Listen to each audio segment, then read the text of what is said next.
ओम सभी को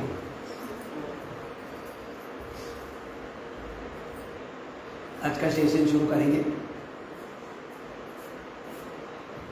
हम सभी ने अपने जीवन में पुण्य कर्म किया होगा, इसीलिए हम इस पवित्र योग साधना की तरफ आकर्षित हुए हैं। आपको कोई किसी ने बुलाया नहीं है, आप स्वयं इस योग साधना में जुड़े हैं। ये साधारण साधना नहीं है, मानव को दोबारा मानव बनाने की विधि है। मानव को दोबारा मानव बनाने की विधि है। तो आप बोलेंगे हम आज मानव नहीं है क्या? नहीं है, मानव चोला है। क्या है? मानव चोला। मानव चोला है खाली, मानव स्वभाव नहीं है। कैसा स्वभाव है? दानव स्वभाव है। आज 100%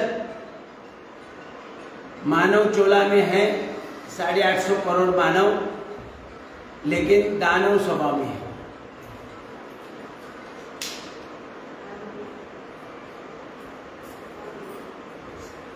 तो ये योग साधना का अपने जीवन में धारण करके हमें मानव को दोबारा मानव बनाना है, जो आज दानव स्वभाव में है। आप बोलेंगे अभी मानव तो हम दिख रहे हैं, लेकिन स्वभाव दानव कैसा है? तो आज वैयक्तिक लेवल से लेकर परिवार के लेवल पर, पड़ोसी के लेवल पर, समाज के लेवल पर, गांव, तहसील, जिला, राज्य, देश, पूरे विश्व की पातळी पर पूरा आक्रोश है ना? आज टीवी आपने चालू किया तो क्या दिखता है? कहीं ना कहीं गड़बड़ घोटाला चालू है, वही दिखाते हैं सब। और इसका कारण क्या है? हम भले ईश्वर की संताने हैं। मराठी समजते सर्व? ऑनलाईन वगैरे जे आहेत ते ना, मराठी सर्व मराठी समजते।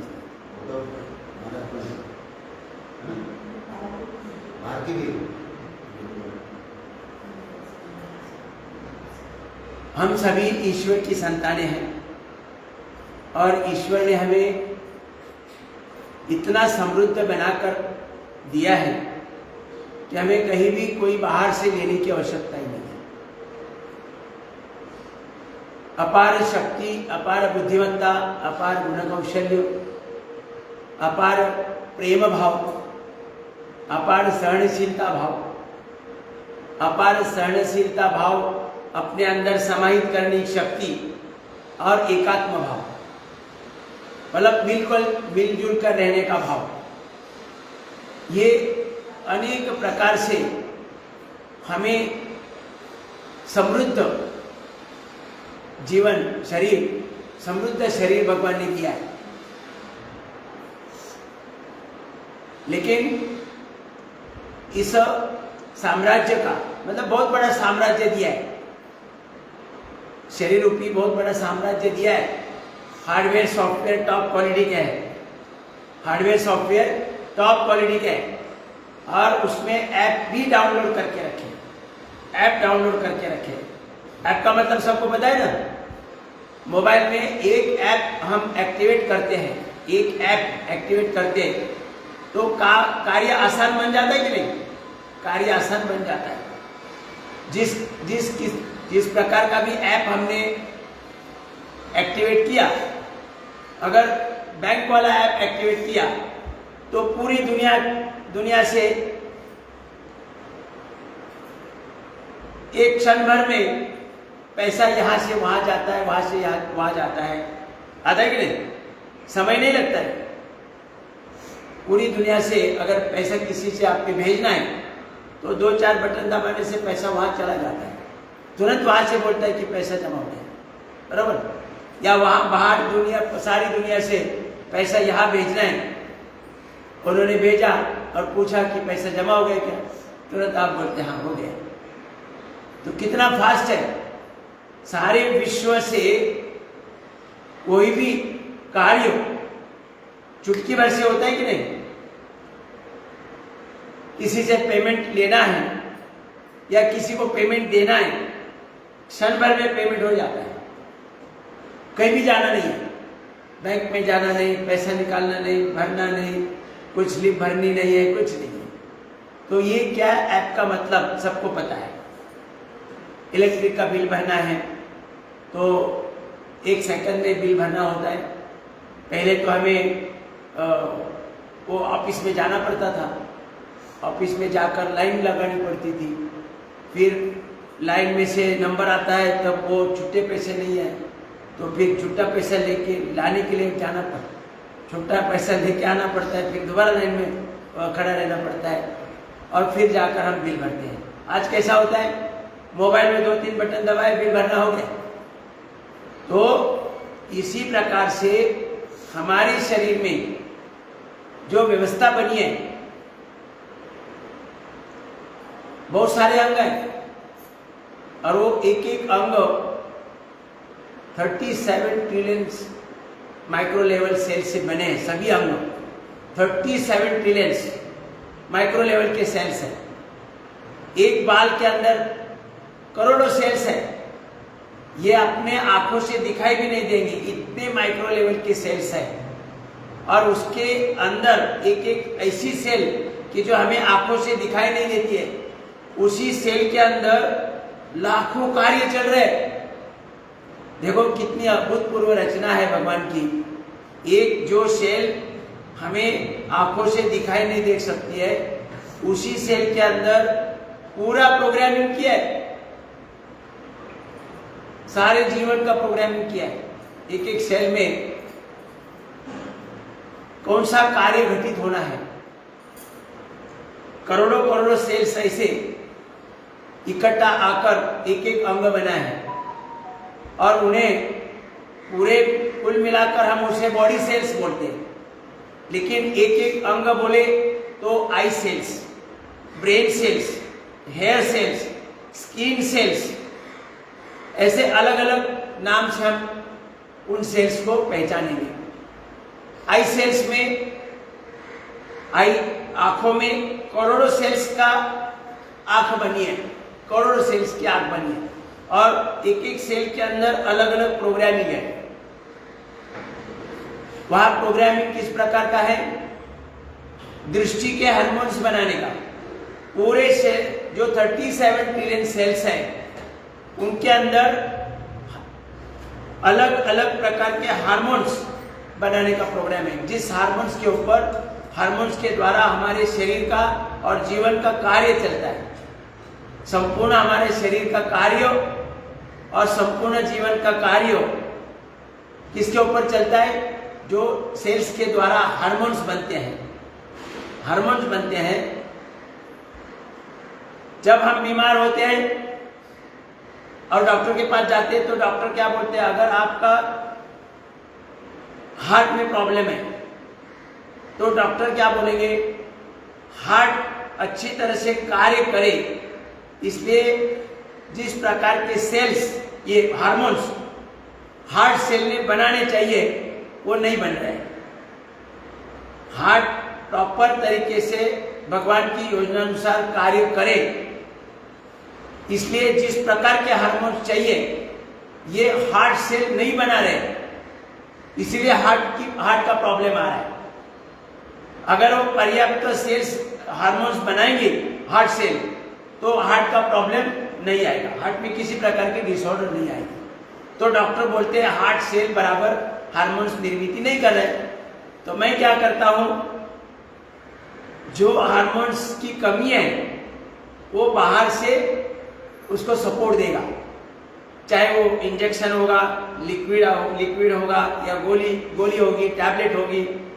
इस प्रकार से बाहर से सपोर्ट देकर हार्मोन्स की कमी को, हार्ट के लिए, हार्ट वर्क करने के लिए जिस प्रकार के हार्मोन चाहिए उसकी कमी करने के लिए बाहर से क्या देंगे, गोली, टैबलेट, इंजेक्शन, लिक्विड, दवा देंगे। उसको हम क्या बोलते हैं, उसको औषधि बोलते हैं ना।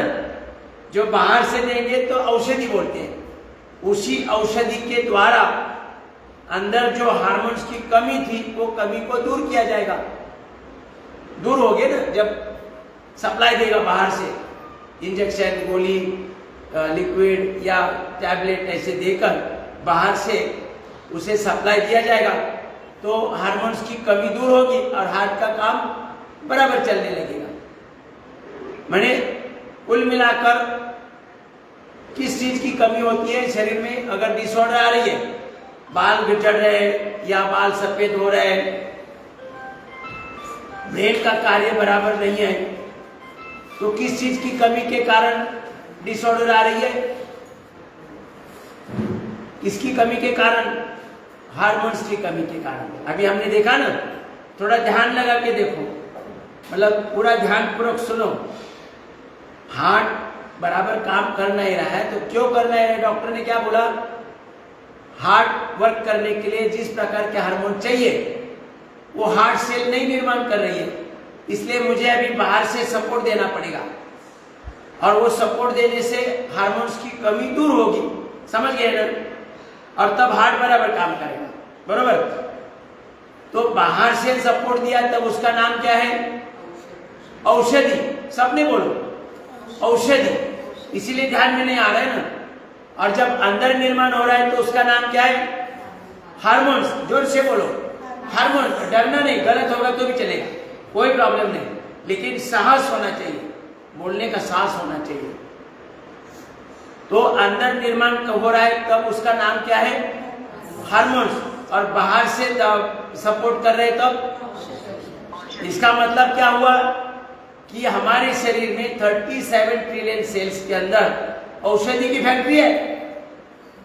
बस नाम का फर्क है, बाहर से देंगे तो औषधि, अंदर से निर्माण होगा तो हार्मोन्स। यानी भगवान ने अपने शरीर में औषधि की, आवश्यक औषधि की फैक्ट्री लगाई है। समझ में आया ना? औषधि बाहर से लेने की आवश्यकता नहीं है। और बाहर से जो हम औषधि ले रहे, बाहर से जो औषधि ले रहे वो परफेक्ट नहीं होती है।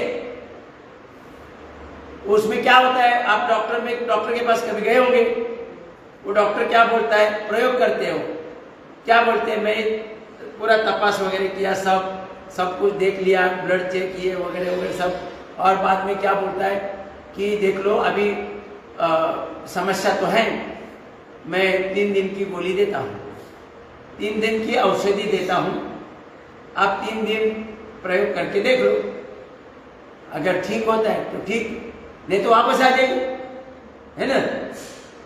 फिर मैं बंदी करके देता हूँ। अनुभव आया होगा ना आपको? अनुभव आया कि नहीं? मैंने उनको परफेक्शन नहीं है, लेकिन अंदर परफेक्शन है। यहाँ 19-20 नहीं है। भगवान की जो योजना है या भगवान की जो बनावट है उसमें ऐसे प्रकार की, मतलब क्या 19-20 नहीं है उसमें। परफेक्ट दवा मतलब परफेक्ट हार्मोन्स। आंखों द्वारा दृष्टि 100 साल बराबर रहे, अपनी दृष्टि 100 साल बराबर रहे, इसलिए किस प्रकार के हार्मोन्स बनने चाहिए वो हार्मोन्स परफेक्ट बनाने की वहां प्रोग्रामिंग किया है भगवान ने एक सेल के अंदर। और फिर अभी आई सेल्स है, आई सेल्स में भी एक ही प्रकार का प्रोग्रामिंग होगा क्या? नहीं है। एक संपूर्ण आंखों के अंदर जो आई सेल्स है वो करोड़ों सेल्स आई सेल्स है, और उनके अंदर भी अलग अलग प्रोग्रामिंग किया जाता है, तब जाकर दृष्टि के हार्मोन्स बनते हैं। आपको पता है शुगर फैक्ट्री होती कि नहीं? शुगर फैक्ट्री, शुगर फैक्ट्री आपको पता होगा, सुना होगा। तो शुगर फैक्ट्री में गन्ने से शुगर बनती है, शुगर बनती कि नहीं गन्ने से? तो क्या एक ही प्रोग्राम से गन्ने से शुगर बनेगी क्या? पहले तो वो गन्ना एक चारी में डाला जाता है, फिर वहां एक प्रोग्रामिंग मशीन बनाई है वो काटने का, मतलब वहां उस चेंबर में क्या होगा? गन्ना काटने का प्रोग्राम है, बराबर। फिर उसके अगले वाले चेंबर में वो गन्ना चला जाएगा, फिर उसको क्रश किया जाएगा, तो वो क्रश करने का प्रोग्राम अलग होगा। वो अंदर तो टुकड़े टुकड़े करके गए, लेकिन अंदर जाने के बाद दूसरा प्रोग्राम होगा ना चैम्बर में, उसको क्रश करने का, मतलब उसका रस निकालने का प्रोग्राम अलग होगा ही नहीं कि पहले प्रोग्राम से रस निकलेगा, पहले प्रोग्राम से रस नहीं निकलेगा, वहां तो प्रोग्राम अलग है।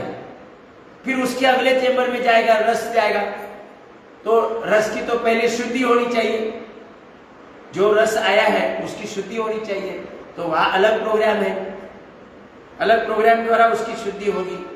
फिर उसके अगले चैम्बर में उसको बॉइल किया जाएगा, तो वहां प्रोग्राम अलग है ना, अलग कि वही पहले वाले प्रोग्राम से बॉइल हो जाएगा, वहां अलग प्रोग्राम है, बॉइल करने का प्रोग्राम है।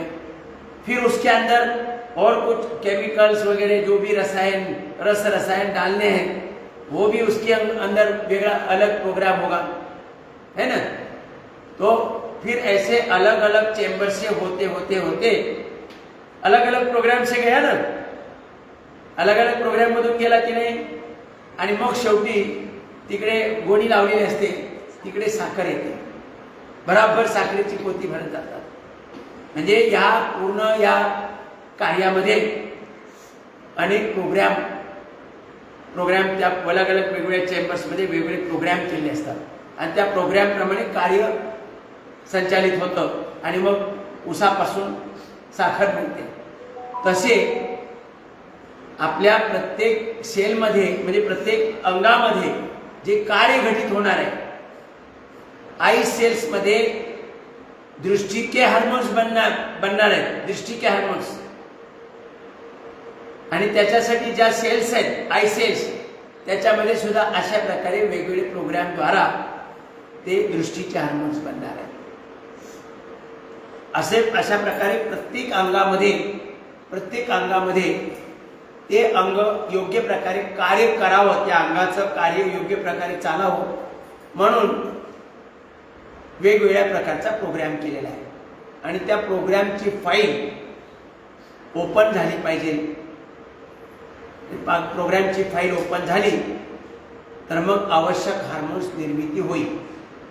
आवश्यक हार्मोन्स म्हणजे संपूर्ण शरीरामध्ये जे काही हार्मोन्स निर्मितीची व्यवस्था परमेश्वराने दिलेली आहे ती कार्यरत होईल, आणि जर या प्रोग्रामच्या ओरिजिनल सॉफ्टवेअरच्या फाईल ओपन झाल्या आणि त्या निरंतर ओपन राहिल्या विनाखंड, तर त्या ठिकाणी योग्य प्रकारचे हार्मोन्स नियमितपणे बनत राहतील, आणि संपूर्ण आयुष्यभर त्या अंगामध्ये कोणत्याही प्रकारची विकृती येणार नाही। समजलं ना। आता ह्या परमेश्वरानं तर आपल्याला परमेश्वरासारखं म्हणजे परमेश्वरानं अपार गुणकौशल्य दिलेले, मग असं असताना आज आपण वेगवेगळ्या प्रकारच्या disorder, brain disorder, skin disorder, case गळत आहेत, केस पांढरे होत आहेत, डोळ्यावर चष्मा येतोय, डोळ्यामध्ये कॅटरॅक्ट येते। आता मला सांगा की परमेश्वरानं प्रोग्राम कोणी केलाय? प्रोग्रामिंग कोणी केलंय?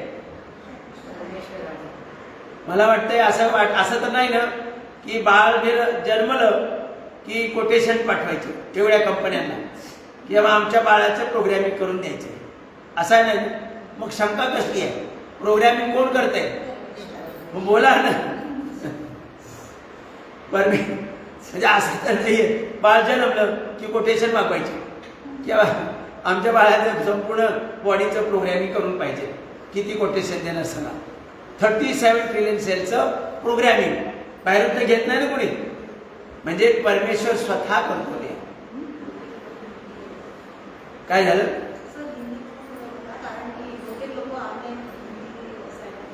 ठीक आहे ना, मग तुम्ही कसं सांगा? प्रोग्रामिंग किसने किया है? तुमचा आवाज येतोय का बघा, माझा केवढा आवाज आहे? तुम्ही न जेवल्यासारखे करताय।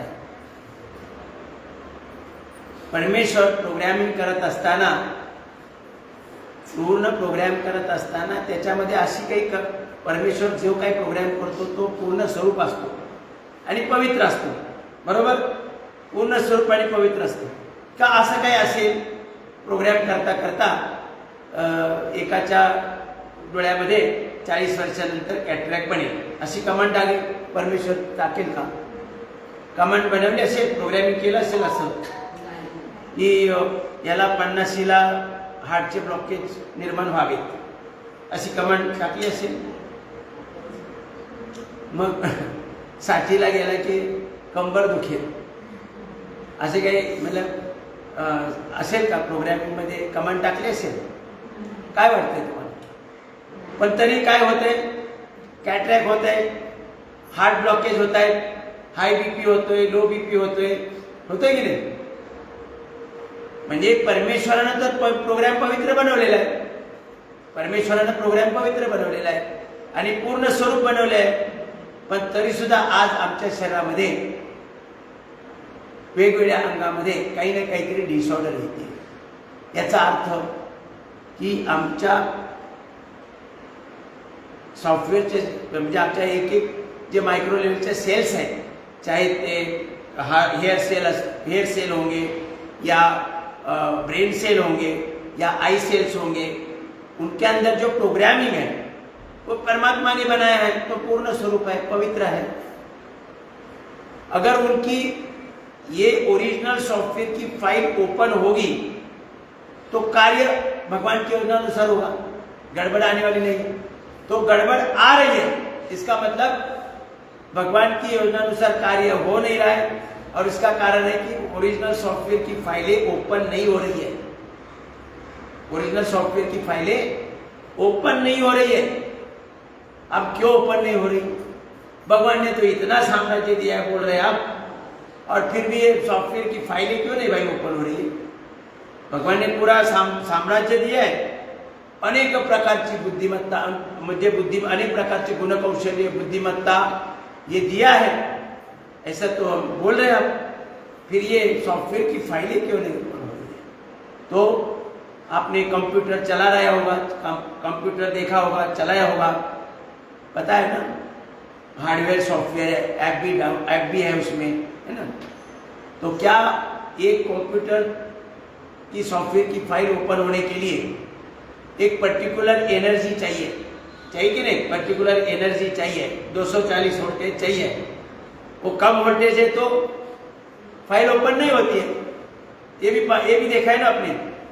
तो हमारे शरीर में अगर सॉफ्टवेयर की ओरिजिनल सॉफ्टवेयर की फाइलें ओपन नहीं हो रही है, इसका मतलब क्या होगा कि हमारे एक एक सेल के अंदर प्रोग्राम की फाइल ओपन होने के लिए जितनी एनर्जी चाहिए वो एनर्जी निर्माण नहीं हो रही है या उनको प्राप्त नहीं हो रही है. अब ये एनर्जी निर्माण की व्यवस्था भी भगवान ने एक एक सेल के अंदर लगाई है, माइक्रोकॉन्ड्रिया में. मतलब वहां एनर्जी निर्माण करना भी एक एक सेल के अंदर ही व्यवस्था है, और एनर्जी निर्माण होने के बाद उसी एनर्जी पर उसी सेल की सॉफ्टवेयर की फाइल ओपन होगी और कार्य भगवान की योजना अनुसार होगा. अब एनर्जी निर्माण कैसे होती है? एनर्जी निर्माण कैसे होती है? तो एक एक सेल के अंदर ऑक्सीजन और ग्लूकोज का ज्वलन होता है. ऑक्सीजन और ग्लूकोज उनका ज्वलन होता है, और ज्वलन होने के लिए आग लगाने का काम करता है इंसुलिन. ये 3 चीजें अपने शरीर में आवश्यक है. और कौन सी? ऑक्सीजन, ग्लूकोज और इंसुलिन. ऑक्सीजन पता है ना, प्राणवायु.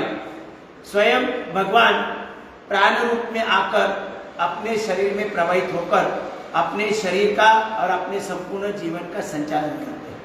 स्वयं भगवान ये प्राण रूप में आकर हमारे शरीर का और जीवन का संचालन कर रहे हैं. फिर दूसरी चीज रिक्वायरमेंट क्या है? ग्लूकोज. ग्लूकोज जब हम आहार ले रहे हैं तो आहार का पाचन अगर ठीक होता है तो उसका रूपांतर क्या किसमें होता है? ग्लूकोज में रूपांतर. साखरे में शक्कर में रूपांतरित होता है. इसमें ग्लूकोज में, शक्कर ग्लूकोज कुछ भी बोलो, ग्लूकोज में रूपांतर हो रहा है, बराबर। और ग्लूकोज और ऑक्सीजन और ग्लूकोज का ज्वलन होना है वहां पर। अभी ऑक्सीजन और ग्लूकोज तो एक एक सेल में ब्लड के माध्यम से पहुंच जाता है, ब्लड सर्कुलेशन होता है, उसके माध्यम से ये ऑक्सीजन और ग्लूकोज एक एक सेल के अंदर पहुंच जाता है। तो क्या ऑक्सीजन और ग्लूकोज का इकट्ठा आने से आग लग सकती है क्या? देखो, आपने दीवा लगाते हैं ना, दीवा लगाते हैं, दिवाली में दीवा लगाते हैं ना, दिया कहीं भी दिया लगाते हैं, पंती लगाते हैं, तो उसमें आप घी डालते हैं। घी यानी ग्लूकोज है, घी क्या है? ग्लूकोज है। और उसमें बाती लगाते हैं और बाहर ऑक्सीजन है। तो आपने कभी देखा कि ये घी डाला और बाती लगाई कि जोत जल गई? होता है ऐसे? नहीं ना। तो क्या करना पड़ता है? बोलो ना जरा ऐसे, तब हमें पता चलेगा कि आपको पता है ऐसे क्या माचिस से आग लगानी पड़ती है, तब जाकर जोत जलती है। वैसे ही हमारी एक एक सेल के अंदर ग्लूकोज और ऑक्सीजन का ज्वलन शुरू होने के लिए आग लगाने वाला चाहिए। और वो आग लगाने वाला कौन है? इंसुलिन।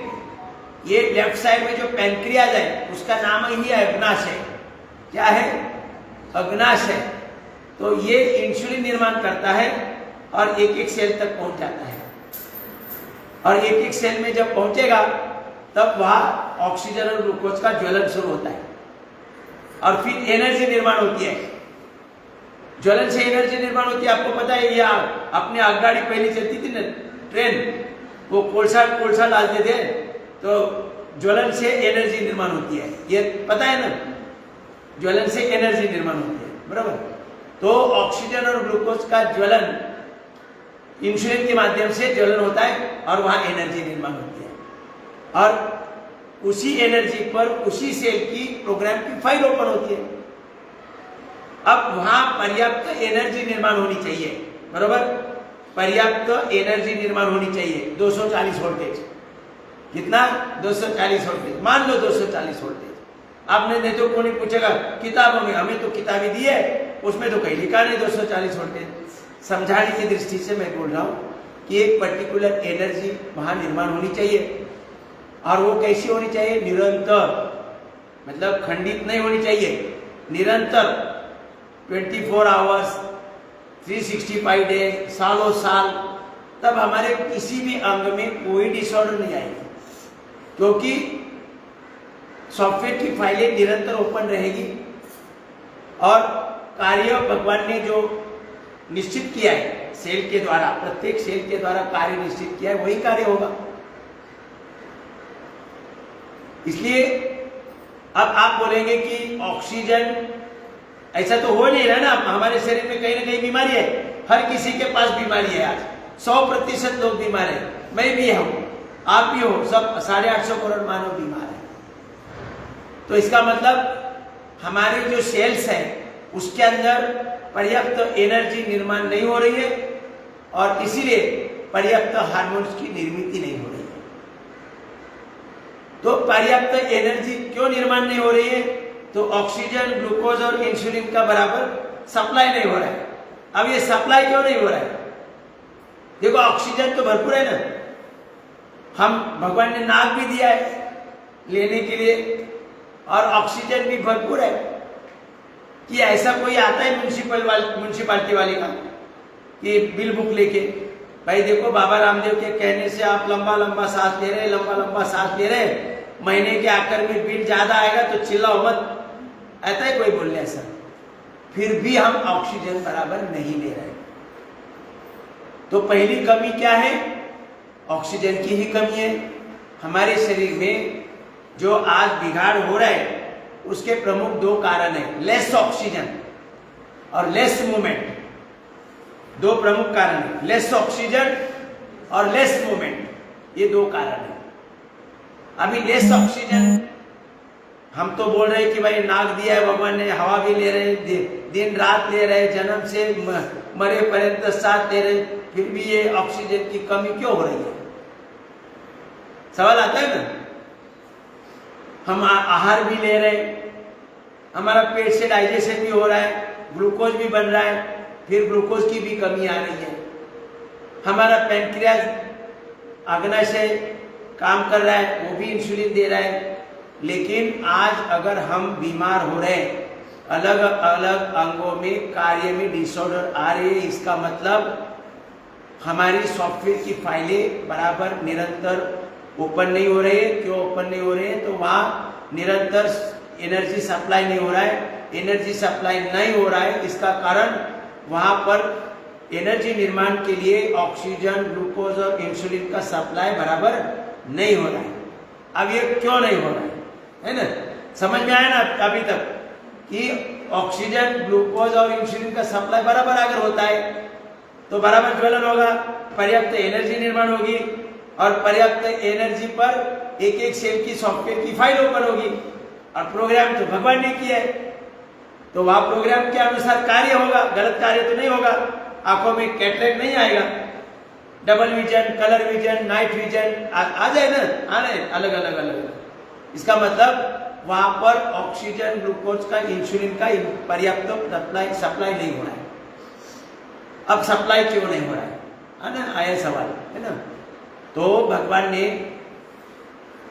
हमारे शरीर में, हम नाक से क्या ले और डायरेक्ट ऑक्सीजन ले रहे हैं क्या?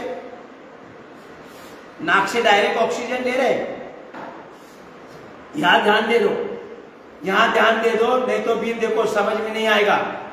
जिसके साथ भी बात हो रही है वो उससे समझ में नहीं आ रहा है।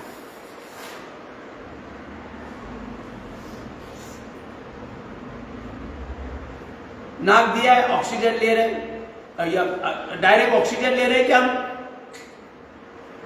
डायरेक्ट ऑक्सीजन ले रहे हैं, क्या ले रहे हैं? आपको कुछ बात करना है क्या? बात करो पहले, नहीं तो क्या है, ये भी लोग देख रहे हैं क्या चल रहा है, ये भी लोग देख रहे हैं क्या चल रहा है। ऐसा मत करो, मतलब डिस्टर्ब होता है, थोड़ा लिंक टूट जाती है।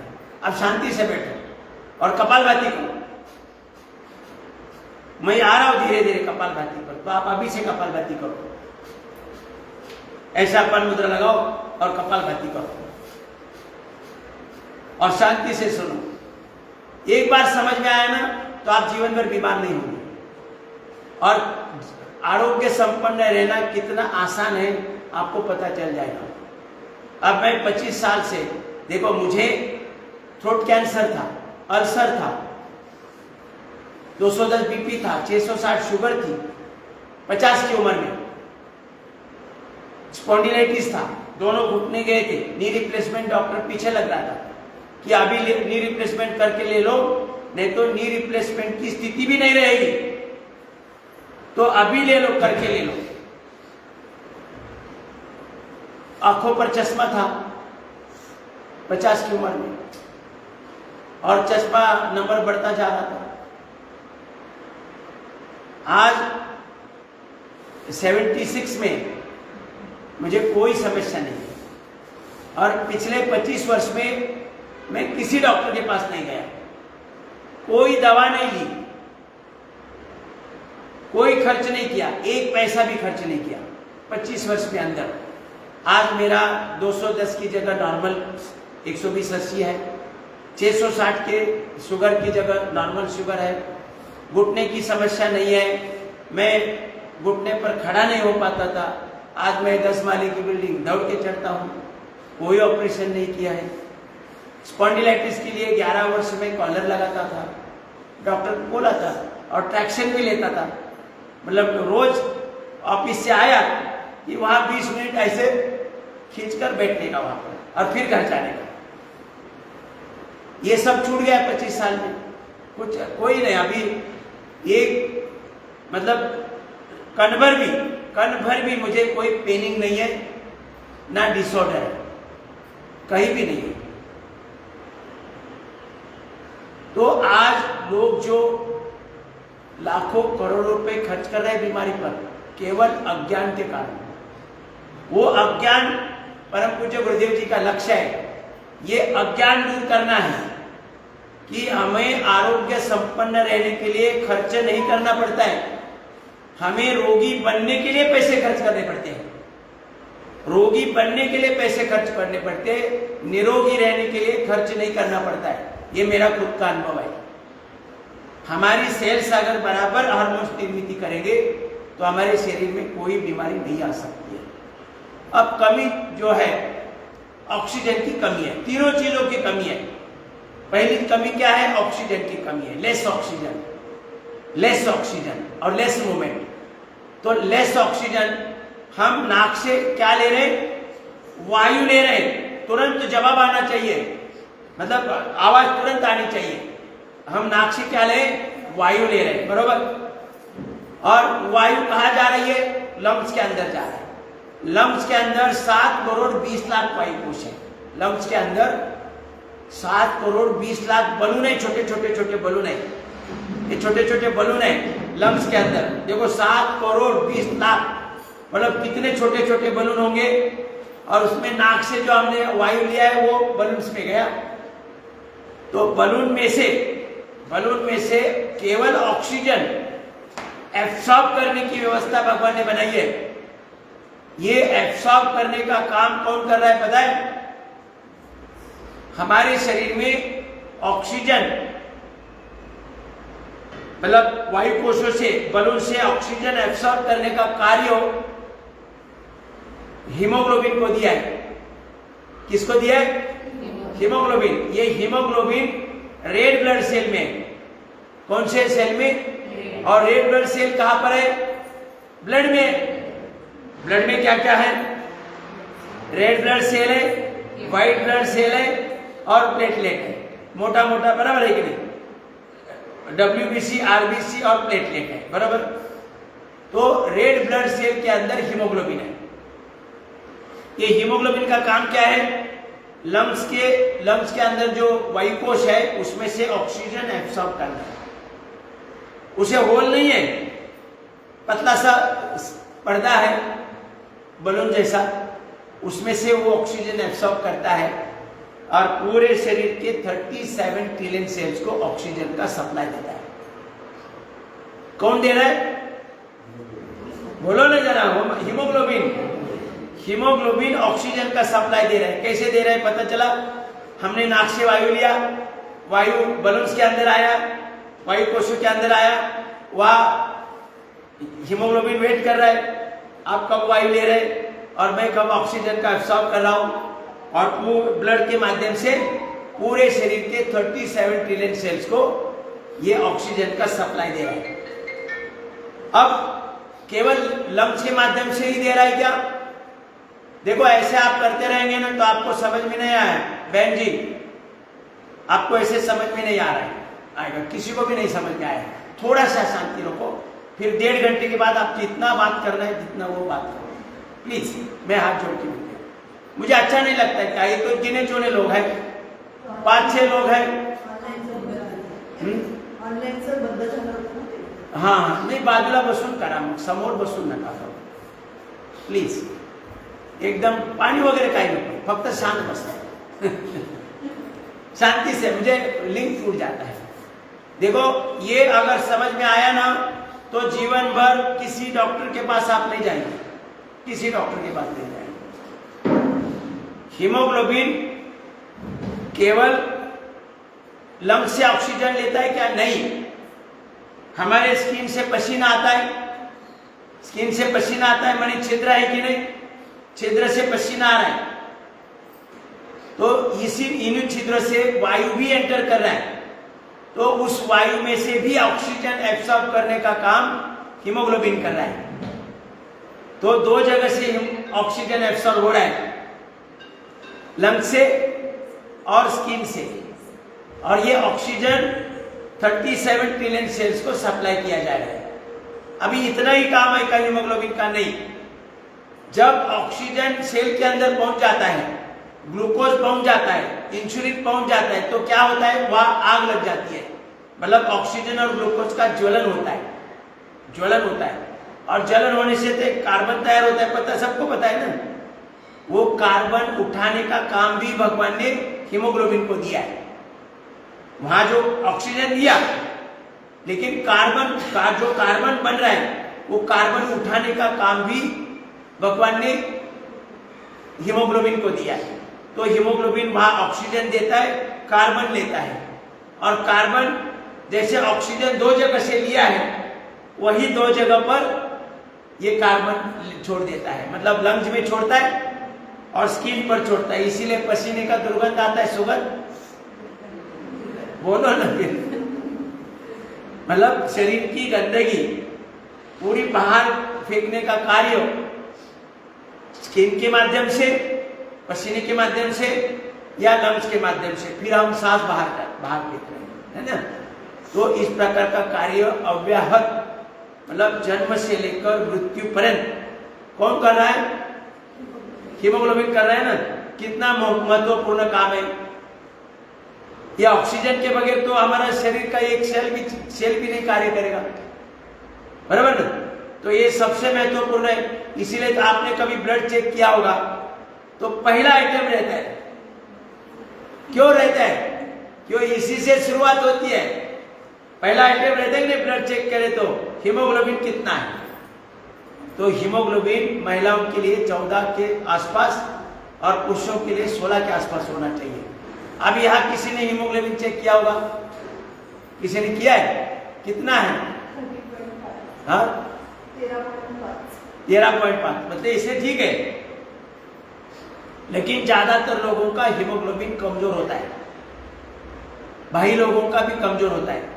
तो 16 की जगह 14 होगा, 12 होगा, महिलाओं का 10 होगा, 8 होगा, 9 होगा। ये प्रमुख कारण है कि हीमोग्लोबिन कमजोर होता है। ये कमजोरी के कारण इतना बड़ा काम कि पूरे शरीर को एनर्जी सप्लाई करना है, ये प्राण ऊर्जा, ये एनर्जी है, ये एनर्जी का सप्लाई होता है निरंतर, तभी तो हम खड़े रहेंगे या जीवित रहेंगे। तो इतना महत्वपूर्ण काम करने वाला हीमोग्लोबिन स्ट्रांग होना चाहिए, और वो आज स्ट्रांग नहीं है। उसका कारण अभी उसको स्ट्रांग करना है। उसको क्या करना है? स्ट्रांग करना है।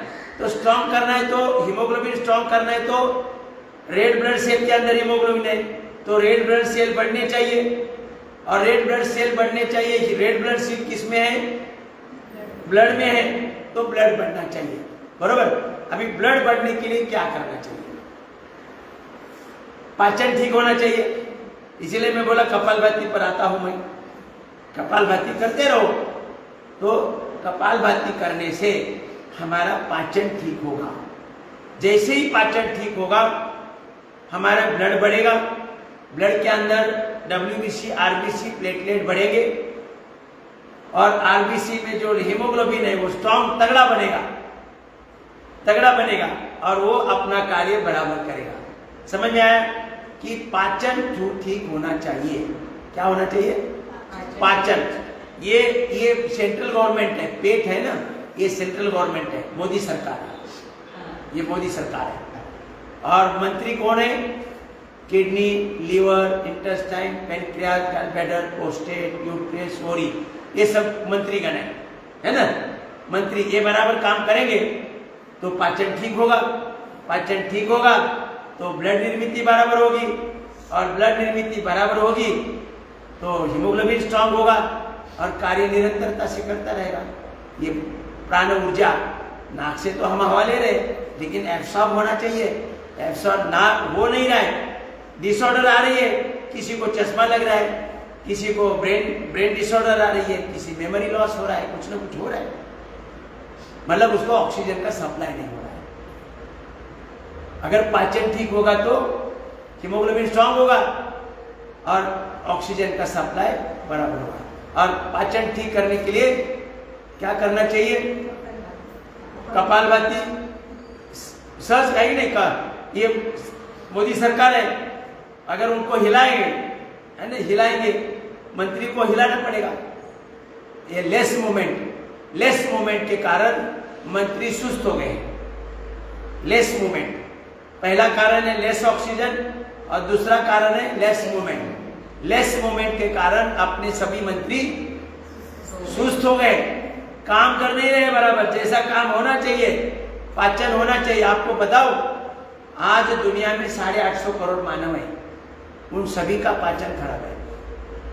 इसलिए परम पूज्य गुरुदेव जी बोलते हैं, जिस दिन योग साधना द्वारा सभी मानव का पाचन तंत्र स्वस्थ होगा। उस दिन से विश्व शांति स्थापित होने के लिए समय नहीं लगेगा, क्योंकि मतलब पाचन ठीक होने से हीमोग्लोबिन पर्याप्त बनेगा और अपनी जो प्राण ऊर्जा का सप्लाई बराबर होगा और शरीर की एक एक सेल का कार्य, उसमें जो आज डिसऑर्डर आ रही है वो डिसऑर्डर नहीं रहेगी। पाचन ठीक होने से आहार का पाचन सही होगा तो ग्लूकोज का रूपांतर भी होगा ना, ग्लूकोज का रूपांतर भी पर्याप्त होगा। ये ग्लूकोज ब्लड के माध्यम से भी सेल को मिलेगा। पाचन ठीक होगा माने मंत्री सब काम करेंगे बराबर। मंत्री कौन कौन है? Kidney, liver, intestine, pancreas, gallbladder, prostate, uterus, ovary. उसमें पेनक्रियास आ गए नहीं, पेनक्रियास भी बराबर काम करेगा। पेनक्रियास बराबर काम करेगा तो इंसुलिन का सप्लाई बराबर करेगा। मैंने कुल मिलाकर अगर हमारे शरीर में कहीं न कहीं डिसऑर्डर आ रही है तो हमारे शरीर में पाचन खराब होने के कारण ना ऑक्सीजन पर्याप्त मिल रहा है, ना ग्लूकोज पर्याप्त मिल रहा है, ना इंसुलिन पर्याप्त मिल रहा है। और तीनों कहां से आ रहे हैं? कौन सप्लाई दे रहा है? सेंट्रल गवर्नमेंट, मोदी सरकार। अगर मोदी सरकार, दिल्ली सरकार बराबर काम करे तो भारत के गांव खेड़े तक कोई समस्या आनी नहीं आएगी क्या? अगर वो भ्रष्टाचार करने लगेंगे, वैसे हमारे मंत्री भी भ्रष्टाचार करने लगते हैं और फिर खुद ही खा रहे हैं। सगळे मंत्री संत्री अधिकारी वगैरह क्या करते हैं? भ्रष्टाचार करके खुद ही खा रहे हैं। वैसे हमारे भी ये मंत्री है ना, ये खुद ही खा रहे हैं तो क्या होगा? ऐसा बड़ा पेट होता है ना। क्यों? दिल्ली का माल गली में भेजती नहीं है, खुद ही खा रहे, भ्रष्टाचारी बन गए। उनके अंदर ताकत ही नहीं गली तक भेजने के लिए। पाचन भी ठीक हो नहीं रहा है, पाचन ठीक नहीं हो रहा है कि लीवर बराबर काम नहीं कर रहा है, पैनक्रियास बराबर काम नहीं कर रहा है, लीवर बराबर काम नहीं कर रहा है तो पाचन ठीक नहीं हो रहा है। पाचन ठीक नहीं हो रहा है तो ब्लड नहीं बन रहा है, हीमोग्लोबिन नहीं पर्याप्त बन रहा है, ग्लूकोज नहीं बराबर बन रहा है, पैनक्रियास महामंत्री सोया पड़ा है तो वो भी इंसुलिन नहीं दे रहा है। यही सब गड़बड़ी है। तो इन सभी को एक्टिव करने के लिए हमें योग करना है। हमें क्या करना है? योग में अनेक क्रिया है। केवल कपालभाति से पाचन ठीक होता है ऐसा नहीं है, लेकिन सबसे आसान तरीका है पाचन ठीक करने का। कौन सा? कपालभाति है कि नहीं? केवल फुसफुस करना है ऐसे, कोई ज्यादा क्रिया नहीं करनी है। कितना आसान है देखो, आरोग्य संपन्न रहना। और ये जब मेरे दिमाग में बैठ गया तब मैंने ये फुसफुस करना शुरू किया घर के अंदर। कहीं गया नहीं, टीवी पर देखा, 2001 में टीवी पर देखा, मैं कौन दाढ़ी वाला है, बहुत अच्छा बोलता है वो। मतलब मुझे दिमाग में बैठ गया कि ये सेंट्रल गवर्नमेंट अगर बराबर काम करे ना, ये पूरे भारत में काम बराबर होगा। गांव खेड़े तक कोई समस्या नहीं आएगी। ये मेरे दिमाग में बैठ गया। तब मैंने शुरू किया, मतलब कपालभाति करना चाहिए। और कपालभाति शुरू किया, धीरे धीरे मेरे बीपी की गोली छूट गई। हालांकि मतलब अपने आप छोड़ने शुरू किया, अपने आप घुटने भी ठीक होने लगे, मतलब कार्टिलेज दोबारा भर गए। और 2-2.5 साल के अंदर मैं पूरी तरह से स्वस्थ हो गया, पूरी तरह से। कोई बीमारी नहीं, कोई औषध नहीं, कैंसर के लिए कोई मैंने ट्रीटमेंट नहीं ली, 3rd स्टेज का कैंसर। लेकिन मैं धीरे धीरे कपालभाति के लिए 10,000 तक पहुंच गया। मतलब सुबह 3 बजे उठकर 10,000 कपालभाति में आज भी कर रहा हूं, 25 साल से 10,000 कपालभाति। मतलब एक बिना रुके सुबह 3 बजे उठता हूं, आधा घंटे में मैं तैयार होता हूं और 10,000 पहले कपालभाति करता हूं। फिर सुबह पूरे कुलाबा से डहाणू, कर्जत, कसारा, उरण, इस परिसर में सुबह जो नजदीक वाले हैं, मीरा भाईंदर है, वसई है, बोरीवली है, कांदिवली है, सांताक्रूज है, यहाँ इधर चेंबूर है, मुलुंड है, थाना है, भिवंडी है, ये कल्याण है, उसमें तो मैं उसी दिन 6 बजे से पहले 5 मिनट पहुंच जाता हूँ। आज तक मेरा रिकॉर्ड है, मैं कहीं भी लेट नहीं पहुंचा। 10,000 कपालभाति करके मैं कहीं भी लेट नहीं आया हूँ, चाहे वो पनवेल हो, कामोटे हो, खारगर हो, ये कहीं भी पूरा एरिया जो मैंने बताया, कड़म्बोली, जहाँ भी जाना है मैं 5 मिनट पहले पहुंचता हूँ। 6 बजे से अपना क्लास शुरू होता है, सुबह का सेशन हर जगह पर 6 बजे। मैं 6 बजने से पहले 10 मिनट पहुंच जाता हूँ। भले नया एरिया हो, मतलब नई जगह पर उन्होंने हॉल बुक किया है, तो भी मैं समय पर पहुंच जाता हूँ। हॉल ढूंढकर।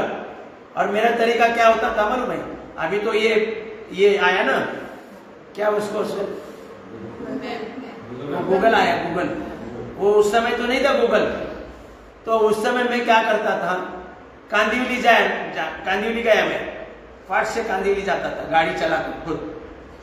कांदिवली पहुंच गया कि वहां रिक्शा वाले को देखता था, रिक्शा वालों को दिखाता था, ये है क्या एड्रेस तुमको मालूम? बोला है। वो बोला वहां तक जाना है। तो वो बोला आप तो गाड़ी है ना आपके पास? मैं बोला गाड़ी है, तू मेरे सामने आगे चलना है। तो बोला नहीं, वहां तो अभी भाड़ा नहीं मिलेगा। मैं बोला तुम्हारा भाड़ा कितना होता है? जो भाड़ा होगा वो भाड़ा वापस आने का मैं दूंगा। हाँ, मैं वही चलता हूँ। मतलब वहां 100 रुपये होता है तो 200 रुपये मिलेगा, उसे कोई खराबी नहीं। तो तुरंत वो तैयार होता था, गाड़ी पूरे आगे चलती थी, फट लेफ्ट राइट करके मैं पहुंच जाता था। सबको आश्चर्य लगता था, हम नए जगह पर भी ये कैसे पहुंच गए? तो ये पढ़ना किसी को मैं बताया नहीं था।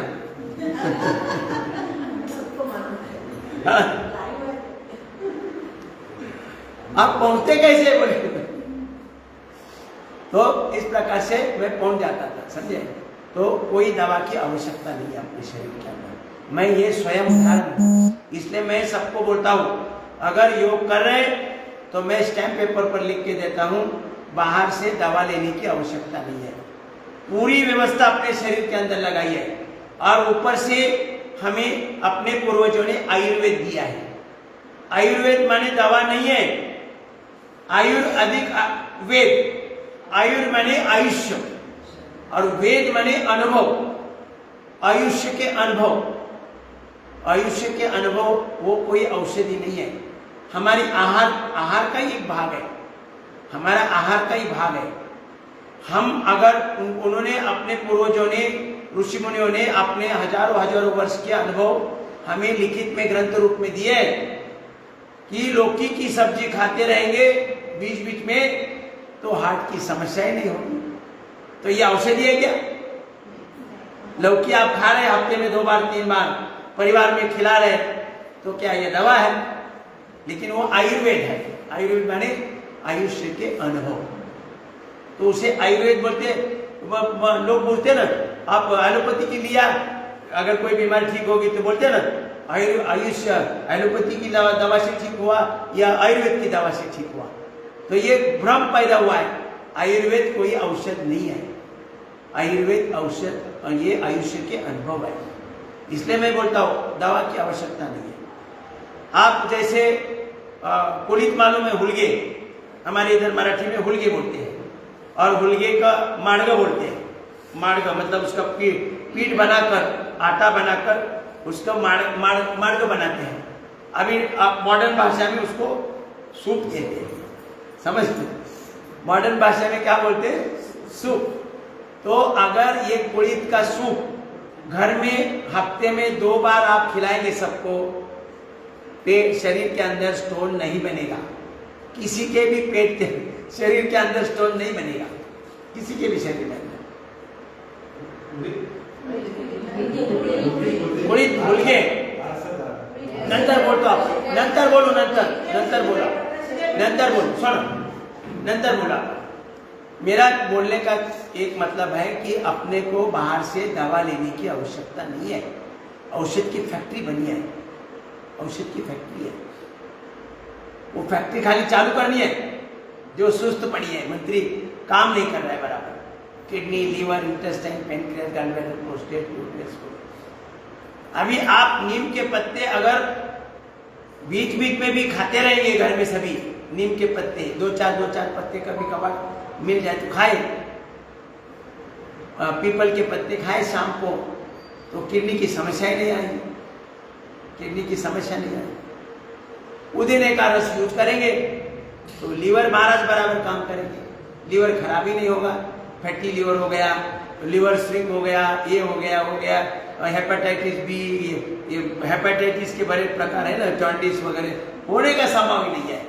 ये हमें उपयोग करना चाहिए, उसका उपयोग करना चाहिए।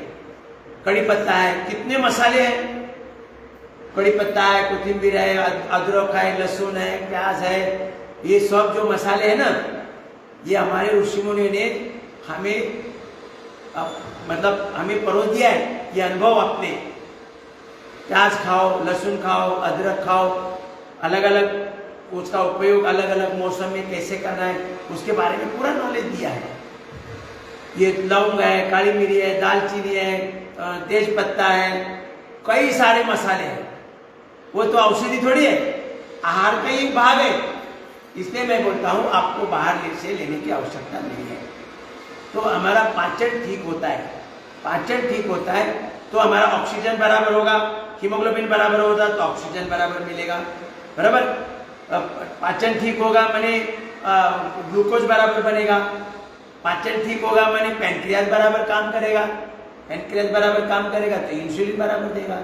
हो गया ना समाधान, कि हम अगर अपना पेट ठीक रखेंगे, पेट ठीक रखेंगे तो हमारे शरीर में पाचन ठीक रहने से हमें जो रिक्वायरमेंट है, हमारी प्राइम रिक्वायरमेंट क्या है, ऑक्सीजन। दूसरा क्या रिक्वायरमेंट है, ग्लूकोज। अरे आप तुरंत, इसलिए ध्यान बढ़ता है ना इधर उधर, इसलिए ध्यान नहीं रहता है। तीन ही जरूरत है हमारी, ऑक्सीजन, ग्लूकोज और इंसुलिन। और वो तीनों पाचन ठीक होने से सेंट्रल गवर्नमेंट, मोदी सरकार के मंत्री बराबर काम करेंगे तो बड़ी आसानी से होगा कि नहीं। और रही सही बात जो हमारे ऋषि मुनियों ने अनुभव दिए अपने आयुर्वेद द्वारा जो अनुभव दिया है, उसका उपयोग करना है सही मात्रा में उपयोग करना है। थायराइड की समस्या है, धनिया का बराबर वापर करेंगे तो थायराइड की समस्या नहीं होगी। लेकिन निरंतरता से थोड़ा अजवाइन का वापर करो, जीरे का वापर करो, मोहरी का वापर करो, कई सारे मसाले, मतलब औषधालय है। हमारा किचन क्या है, औषधालय है। ये मेडिकल है ना, मेडिकल स्टोर है, मेडिकल स्टोर। ये हमें पता ही नहीं है, हम कुछ होगा थोड़ा सा तुरंत डॉक्टर के पास पहुंचते, टेम्परेचर आया तुरंत डॉक्टर के पास पहुंचते। उन्हें पता नहीं कि ये टेम्परेचर बढ़ना भगवान का उपाय है। हमारे शरीर के अंदर कुछ डिसऑर्डर हुई है और वो डिसऑर्डर निकालने के लिए आज हमारा शरीर समर्थ नहीं है। मतलब इतना वीकनेस है, इतना ऑक्सीजन की कमी है, इतनी ग्लूकोज की कमी है, इतनी इंसुलिन की कमी है। उस कारण हमारे शरीर की सेल्स, प्रतिरक्षा प्रणाली इतनी कमजोर हो गई है कि अब रोग के जो जीवाणु शत्रु प्रबल हो गया है। अब क्या करें, तो भगवान ने अपने पास ब्रह्मास्त्र रखा है। ये ब्रह्मास्त्र कौन सा है, टेम्परेचर। ये ब्रह्मास्त्र कौन सा है, टेम्परेचर। तो भगवान अपने शरीर का टेम्परेचर बढ़ाता है। भगवान को पता चला कि अभी ये मर्यादा से बाहर है, ये जो शत्रु जो हमला कर रहे हैं वो अपनी प्रतिरक्षा प्रणाली जो है वो उनको विरोध नहीं कर रही है, तब वो टेम्परेचर बढ़ाता है। और वो शत्रु पक्ष है ना, उनको जलाकर खाक करना है। इसीलिए ये ब्रह्मास्त्र है। क्या है, ब्रह्मास्त्र। अब उसे हम डॉक्टर के पास जाते और बोलते, अरे क्या डॉक्टर है, एक गोली दी और ब्रह्मास्त्र तोड़ दिया, टेम्परेचर उतर गया। अरे भाई, पैसे देकर आपने टेम्परेचर उतारा तो उल्टा रोग के जीवाणु को बढ़ावा दिया। लेकिन हम डॉक्टर की वाहवा करते, अज्ञान केवल पैसे देकर, पैसे देते, मैं बोला ना, हम खर्च कर रहे हैं आरोग्य ऊपर, अज्ञान के कारण कर रहे हैं। ये टेम्परेचर बढ़ना, ये ब्रह्मास्त्र है, और वो टेम्परेचर से शत्रु को पूरा जलाकर खाक करना है, और फिर दोबारा अपने आप डाउन हो जाता है। भगवान की व्यवस्था है भाई, लेकिन हम ध्यान ही नहीं देते, विश्वास ही नहीं रखते, तुरंत डॉक्टर के पास चले जाते। गोली डॉक्टर भी बड़ा शातिर रहते, उसको मालूम है भाई इसका ब्रह्मास्त्र तोड़ेंगे तो ये बार बार मेरे पास आता रहेगा, है ना। उसको पता है उसको कि ये इसका भी ये टेम्परेचर बढ़ गया है तो सब रोग के जीवाणु तो मर ही जाएंगे, फिर हमारे पास आएगा ही नहीं है, तो इसके लिए दे दो गोली देकर टेम्परेचर उतार देगा और शत्रु सैनिक पुनः हमला चलाएगा। तो इसलिए वो डॉक्टर अच्छा हो गया, पैसे देकर अच्छा डॉक्टर हो गया, जो हमारे रोग को बढ़ावा देता है, बराबर है ना। तो इसलिए हमारे शरीर में जो भी अलग अलग व्यवस्था भगवान ने बनाई है, उसका अगर हमें ज्ञान होगा तो हम इस प्रकार से अज्ञानवश पैसे नहीं खर्च करेंगे। मैंने बोला ना, मैं 25 साल के अंदर 3rd स्टेज के कैंसर से लेकर 660 शुगर से लेकर उसे शरीर से निकालने के लिए 1 पैसा भी नहीं खर्च किया, ना किसी डॉक्टर के पास गया है। कोरोना पीरियड में वैक्सीन तक नहीं किया और मुझे कोरोना नहीं हुआ। मुझे पता था कि अगर कोरोना का जीवाणु मुझे काटेगा तो खुद ही मर जाएगा, तो मुझे चिंता नहीं, समझे। तो इसलिए मैं वैक्सीन नहीं लिया। तो इसलिए मैं बोलता हूँ, अगर हम सही ढंग से हमारा पाचन ठीक रखेंगे और ब्लड सर्कुलेशन सही रखेंगे, मुझे लेस ऑक्सीजन और लेस मूवमेंट, समझ में आए। 2 ही कारण है, अपना पेट पाचन ठीक न रहना और शरीर में सप्लाई बराबर न होना। उसके कारण क्या है, लेस ऑक्सीजन और लेस मूवमेंट का हमारे शरीर में पाचन तंत्र का बिगाड़ होता है, पाचन तंत्र बिगाड़ होता है। तो इसीलिए हमारे शरीर में पाचन अगर ठीक है, हम पूरी योग साधना जो कर रहे हैं, अब कितना समय हो गया,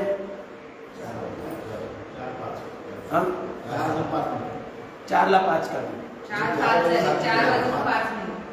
4:05 म्हणजे अर्धा तास आहे ना, बरं ठीक आहे। आता थोडं सूक्ष्म व्यायाम करू, म्हणजे थोडेसे हां आपण झाल्यानंतर बघू, हां झाल्यानंतर, कारण आपल्या अर्धा तास आहे, माझ्याकडे वेळ भरपूर आहे।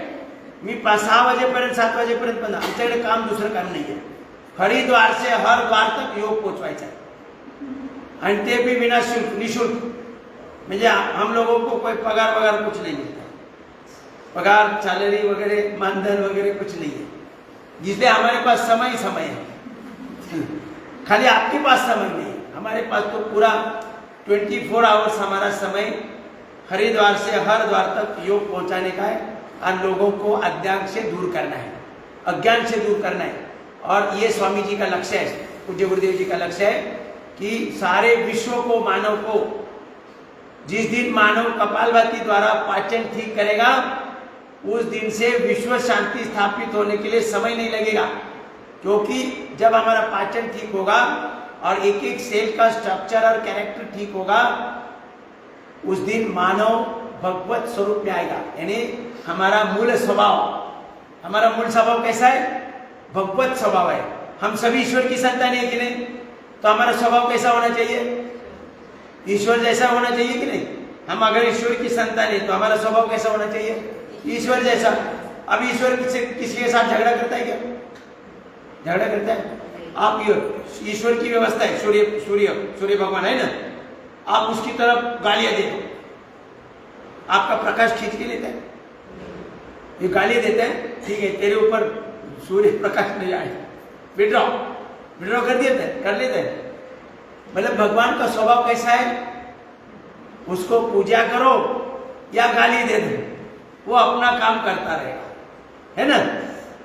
तो मानव जब 37 ट्रिलियन सेल्स का स्ट्रक्चर, देखो 37 ट्रिलियन सेल्स का स्ट्रक्चर और कैरेक्टर ठीक होगा, 37 ट्रिलियन सेल्स का बॉडी है ना, तो उनका स्ट्रक्चर और कैरेक्टर ठीक होने के लिए क्या चाहिए?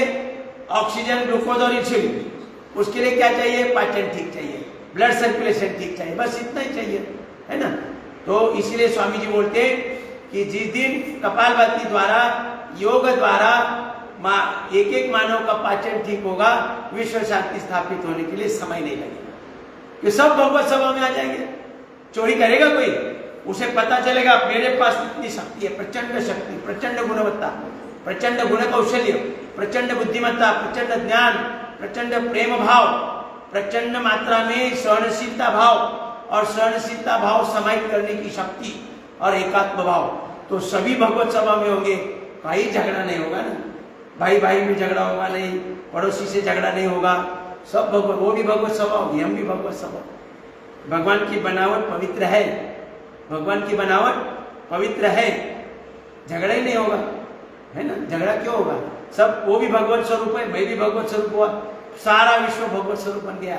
तो ये स्वामी जी का सपना है, सारे विश्व को एक संध विश्व बनाना है। मतलब ना भारत, ना पाकिस्तान, ना चाइना, ना सिंगापुर, ना ये अलग अलग नाम है ना, कोई नाम नहीं रहेगा। ये स्वामी जी का आखिरी लक्ष्य है, एक संध विश्व और विश्व शांति स्थापित करना है, और भारत को पुनश्च विश्व गुरु पद पर स्थापित करना है। ये सब कार्य भारत से होगा, और वो भी पतंजलि योगपीठ से होगा। क्या से?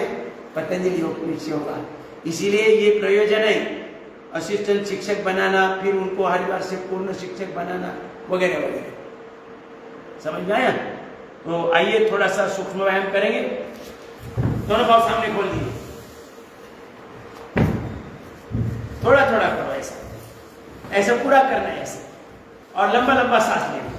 ब्लड सर्कुलेशन होना चाहिए ना। अभी कपालभाति तो किया पाचन ठीक करने के लिए, पाचन ठीक करने के लिए। चलो थोड़ा समय अपने पास, जैसे है वैसे करने दो। हर एक दिन कोई ना कोई डिस्टर्बेंस करेगा तो फिर अपना समय खराब होगा। देखो ऐसे, फिर थोड़ा देखो, ऐसे करो। ये स्ट्रेचिंग होगा ना, स्ट्रेचिंग बराबर स्ट्रेचिंग होना चाहिए ऐसे। आपको अभी कल भी हम आ रहे हैं, तो कल के बाद आप कभी किसी डॉक्टर के पास नहीं जाएंगे, पूरी गारंटी। पंजे आगे पीछे ऐसे। अभी देखो मैं 76 में, मुझे कोई समस्या नहीं, और 50 साल तक समस्या होने वाली नहीं है। 7 साल के बाद सोचेंगे जाना कब है, समझे? विचार नहीं है। उंगलियां, ये हर एक क्रिया 15-20 बार करनी है, 10 बार 15-20 बार करनी है ये क्रिया। यस, फिर घुटने के लिए थोड़ी थोड़ी हम कर रहे हैं प्रतिकार। फिर ऐसे घुटने की वाटी। अभी मेरे घुटने के कार्टिलेज गए थे पूरे, डॉक्टर पीछे लगा था, ऑपरेशन करो ऑपरेशन करो। मैं बोला नहीं ऑपरेशन करो, बोला फिर खत्म होगा। आज मैं 10 वाले की बिल्डिंग दौड़ के चल। ये है योग की माया। अब साइकिलिंग करेंगे थोड़ा सा ऐसे। दूसरा प्रतिक्रिया 10-15 बार 20 बार करेंगे, और अभी समय अपने पास नहीं है। दूसरा है ऐसे, मैं खाली दिखा रहा हूं, फिर ऐसे करना है, फिर थोड़ा झुला देना है। पूरा कार्टिलेज बराबर काम करेंगे। हिप जॉइंट के बैठना, उठना, चलना, फिरना, दौड़ना एकदम आसान रहेगा। 100-125 साल मैं तो रोज कर रहा हूं ना, तो 125 साल में भी करूंगा। हम मिलेंगे बाद में, आप रहेंगे तो हम तो रहेंगे। चलो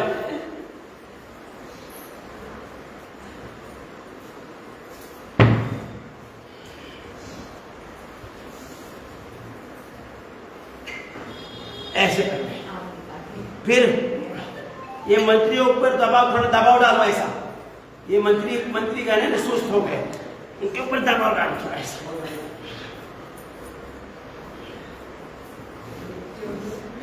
ये ऐसा। और अगर ये युवा समझते आपको खुद को, तो ऐसा करो।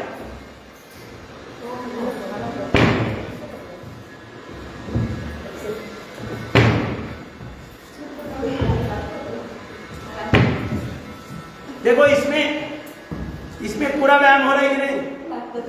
हिप जॉइंट का, घुटने का, कमर का, मेरुदंड का, हार्ट, पेट के सभी अंगों का, हार्ट और लंग्स का, थायराइड का, आंखों का, सब का व्यायाम हो रहा है एक साथ। चलो ठीक है। अब देखो ऐसे करो,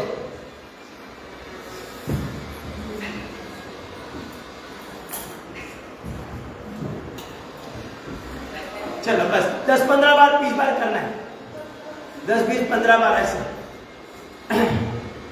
चलो अब थोड़ा ऐसा करो, स्थित कोणासन। जिनकी कमर है वो 100 बार करे, जिनका कमरा हो गया है वो 500 बार करे, जिनका हॉल बन गया है वो 1000 बार करे, वो अपना अपने स्थिति के अनुसार है। चलो अब बटरफ्लाई।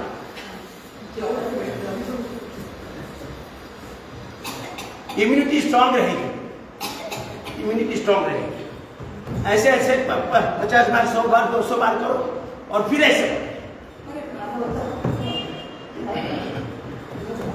हाँ देखो कर सकते हैं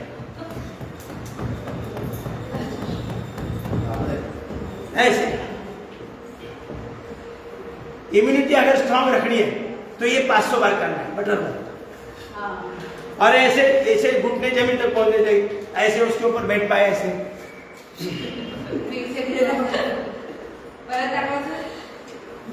ये क्या ऐसे बैठा हूं, ऐसे करना है। और ऐसे है ना, ऐसे धरती को नमस्कार करना है। हो रहा है? हाँ किसी किसी का हो रहा है। धरती ने आज तक सब कुछ दिया है, नमस्कार तक नहीं कर पाते। देखो हमारे तो देखो ये क्या आसानी से हो रहा है। हाँ चलो ठीक है ऐसा करो। दिल्ली सरकार के मंत्री को चैन पड़ने नहीं देना, चैन से नहीं, पूरा हिला देना है, हिला देना है पूरा ऐसे ऐसे, है ना। फिर देखो अभी आप खुद को उठा सकते हैं कि ऐसे देखो, ऐसे उठाओ।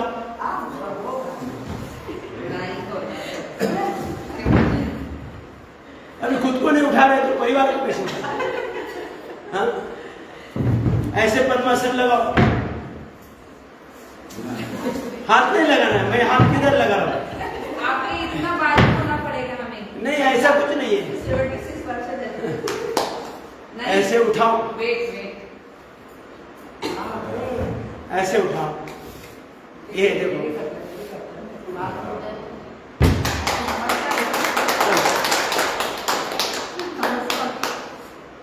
ऐसे थोड़ा थोड़ा करो, ऐसे फिर करो।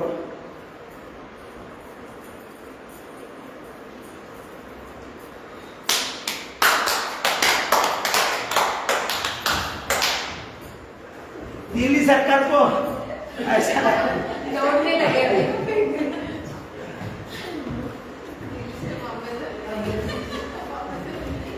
बोले उनको लगना चाहिए प्राइम मिनिस्टर एकदम खड़ूस है। मंत्रियों को बैठने नहीं दे रहा है, पूरा हिलेगा मंत्रिमंडल, है ना, हिलेगा ना। कपालभाति की जरूरत है ना, अपने हाथ पांव के सूक्ष्म व्यायाम करने से हम पूरी तरह से आरोग्य संपन्न बनेंगे। पाचन भी ठीक होगा और ब्लड सर्कुलेशन भी ठीक होगा। दो ही जरूरतें है ना, ऑक्सीजन, ग्लूकोज और इंसुलिन हमेशा ध्यान रखें। और उसके लिए पाचन और ब्लड सर्कुलेशन क्या चाहिए?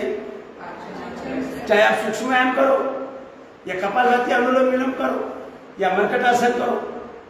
मर्कटासन में भी पूरा व्यायाम होता है। अनावश्यक ये कठिन कठिन आसन करो मत। कठिन कठिन आसन करना ही नहीं। हमारी कक्षाएं बढ़ नहीं रही, हमारे लोगों को आकर्षण नहीं हो रहा है योग के प्रति। क्यों नहीं हो रहा है? रिजल्ट नहीं मिल रहा है। मैट का वरकटी सीटें डाल दिया, रोड से जा रहे हैं, अभिमान से जा रहे हैं। कहाँ गए थे? हाँ पूछता है अरे सुगंधा कहाँ से आ गई? बोले योगा से आ गई। तुम्हारा जो बीपी शुगर बढ़ गई थी, उसका क्या हुआ? बोली चालू। कितने साल हो गए? हो गए 4 साल। फिर काय के लिए जाती है? तो इसीलिए योग के प्रति आकर्षण नहीं है। मैं बोलता हूं हमारे शरीर में जन्म के बाद किसी भी प्रकार की डिसऑर्डर आई है, वो डिसऑर्डर के अनुसार 3 महीने, 6 महीने, 9 महीने, मैक्सिमम 12 महीने दवा छूटनी चाहिए।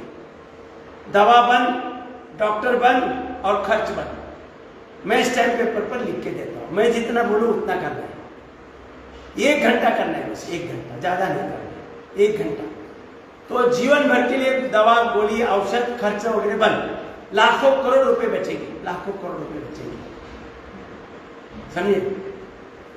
और कम खाना चाहिए, कम खाना चाहिए। देखो, खाना ना मिलने के कारण जो जितने लोग मरते हैं, खाना ना मिलने के कारण जितने लोग मरते हैं, उससे ज्यादा लोग मरते हैं ज्यादा खाने वाले। मजे की बात है कि नहीं? मुझे खाना ना मिले, भूख से जितने मरते हैं उससे ज्यादा खाने वाले नहीं। दवा ना मिलने के कारण जितने मरते हैं उससे ज्यादा दवा खाने वाले नहीं। समझेगी? ये विडंबन है ना? ये विडंबन। तुमची दिनचर्या खाने का तरीका। सिगारेट शरीर के लिए हानिकारक है, लेकिन सिगारेट कम बनाने वाले गड़गड़ के श्रीमंत है ना? दारू शरीर के लिए अनावश्यक है, लेकिन दारू बनाने वाले करोड़ अब्जाधीश है।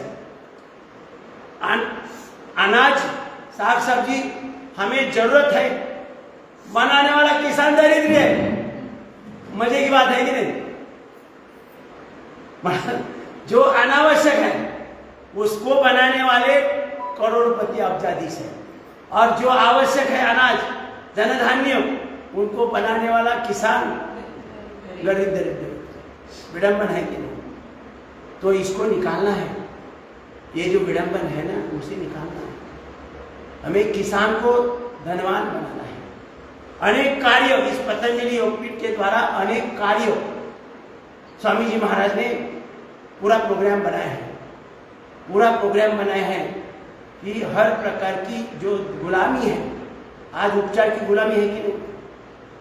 हमारा मैंने जितना बताया वो उसका अनुपालन कोई कर रहा है क्या? कुछ होगा तो तुरंत एलोपैथी के पास। मैंने एक गुलामी अंग्रेजी की है ना, अंग्रेजों ने दी है ना हमारे ये गुलामी, तो हम उसी का पालन कर रहे हैं। करें ना? तो शिक्षा उन्होंने दी बनाई है, शिक्षा नीति उन्होंने जो बनाई है वही चल रही कि नहीं? हमारे गुरुकुल पद्धति तोड़ दी, गुरुकुल पद्धति तोड़ दी, हमारे ऋषि मुनि को मार दिया, हमारी गुरु पद्धति तोड़ दी, और उन्होंने ये मैकॉले की शिक्षा लाई।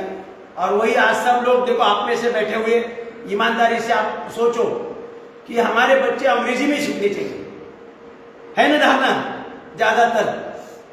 तो गुलामी है, शिक्षा की गुलामी है।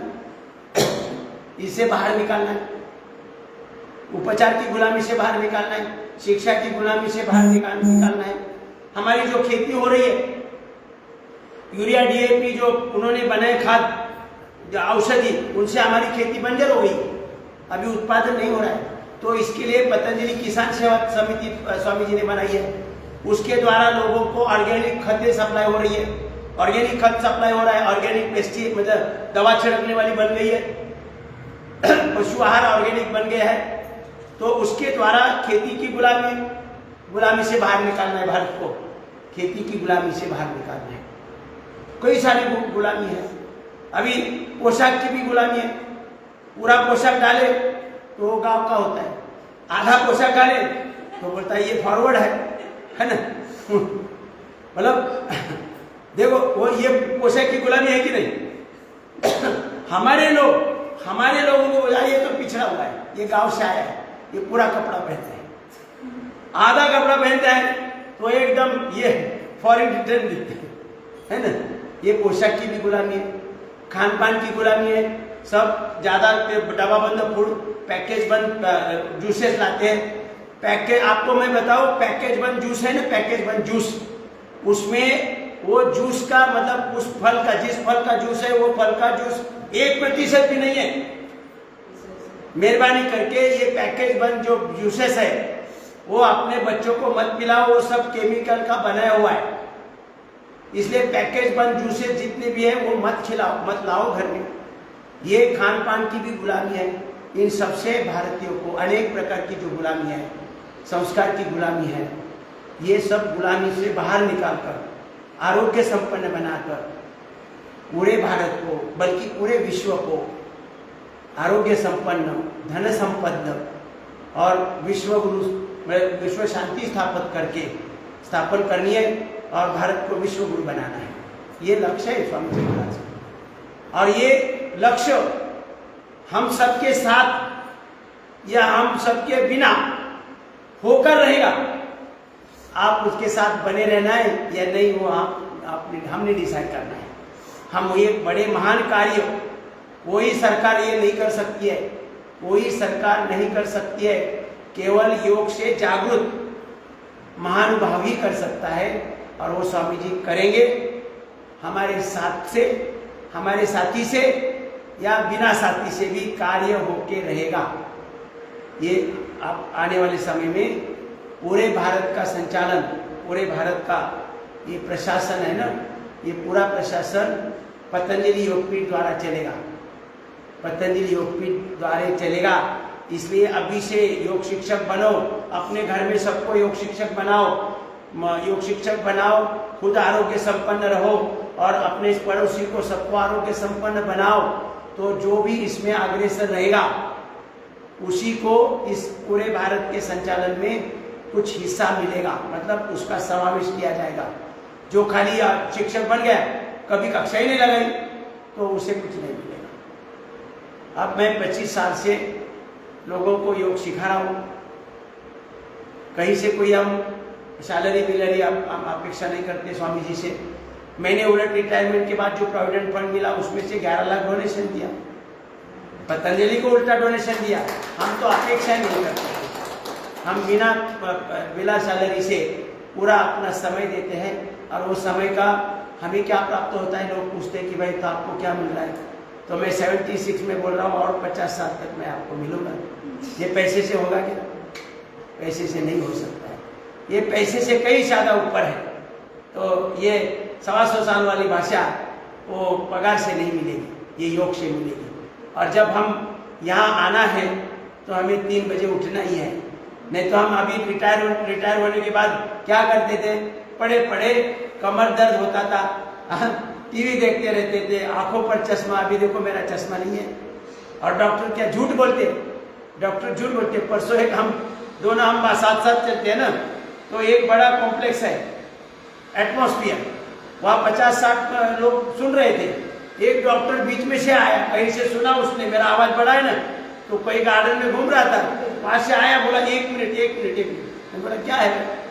बोला आपको ऑपरेशन की जरूरत नहीं। बोलता है हाँ, नहीं बोला ऑपरेशन की 99% जरूरत नहीं है। मैंने कहा कि है, मैंने उनको बोला मेरा कैटरेक्ट का ऑपरेशन नहीं किया। वो बोला मुझे आप अभ्यास करके बोलो। मैं बोला अभ्यास से ऊपर है, मेरा खुद का कैटरेक्ट का ऑपरेशन नहीं किया, अभी मुझे चश्मा नहीं है, इस पर क्या है? फिर वो निकल गए और किसी ने उसको मतलब सपोर्ट नहीं किया, क्योंकि उन्हें मैंने पद्धति बताया ना आपको कि पाचन ठीक होगा, ब्लड सर्कुलेशन ठीक होगा, तो हमारी एक एक सेल को ऑक्सीजन, ग्लूकोज और इंसुलिन मिलेगा। एक एक सेल के अंदर ज्वलन होगा, एनर्जी निर्माण होगी और उसी एनर्जी पर सॉफ्टवेयर की फाइल ओपन होगी और सॉफ्टवेयर की फाइल ओपन होगी तो वहाँ बराबर हार्मोन्स बनेंगे। बीमारी कैसे आएगी? कैटरेक्ट कैसे बनेगा? Double vision, colour vision, night vision, night blindness ही नहीं है, सवाल ही नहीं आता है। तो इस कितना सिंपल है। बीमार मतलब आरोग्य संपन्न रहने के लिए हमने जो अभी हाथ पांव के सूक्ष्म व्यायाम किया, इतना भी करेंगे तो भी हमारा पाचन और ब्लड सर्कुलेशन सही रहेगा पाचन, शोषण और विसर्जन सही होगा, कहीं भी डिसऑर्डर नहीं आ सकती है। इसीलिए मैं 25 साल से कोई दवा नहीं ली, कोई डॉक्टर के पास नहीं गया। अभी हमारे हाथ पांव सब एकदम पक्के ठीक है और 50 साल तक कुछ होने वाला नहीं है। ना नी रिप्लेसमेंट होगा, ना कार्टिलेज आएंगे। अभी कोई कमर का बोलता है रीढ़ की हड्डी काम, अभी ऐसा पूरा व्यायाम कर रहे हैं, है ना, पूरा। तो ना L4, L3, L4, L5 बोलते हैं मैं क्या पा गए, कुछ नहीं क्या पाएगा, खाली सेल्स का स्ट्रक्चर और कैरेक्टर ठीक करना है। आज हमारे सेल्स का स्ट्रक्चर और कैरेक्टर बिगड़ा हुआ है। गलत काम कर रहे हैं ना सब, गलत काम कर रहे हैं कि नहीं, सभी सेल्स गलत काम कर रहे हैं। तो गलत काम करने वाला आदमी है तो उनको क्या बोलते हैं हम, ये कैरेक्टरलेस है। क्या बोलते हैं, आदमी कैरेक्टरलेस है। तो हमारे सेल्स क्या कर रहे हैं, गलत काम कर रहे हैं। तो आज क्या स्थिति है उनकी, बोलो, कैरेक्टरलेस है सीधा बोलो ना, शर्म किस बात की है। हमारे 37 ट्रिलियन सेल्स कैरेक्टरलेस है, गड़बड़ी वाला काम करते हैं।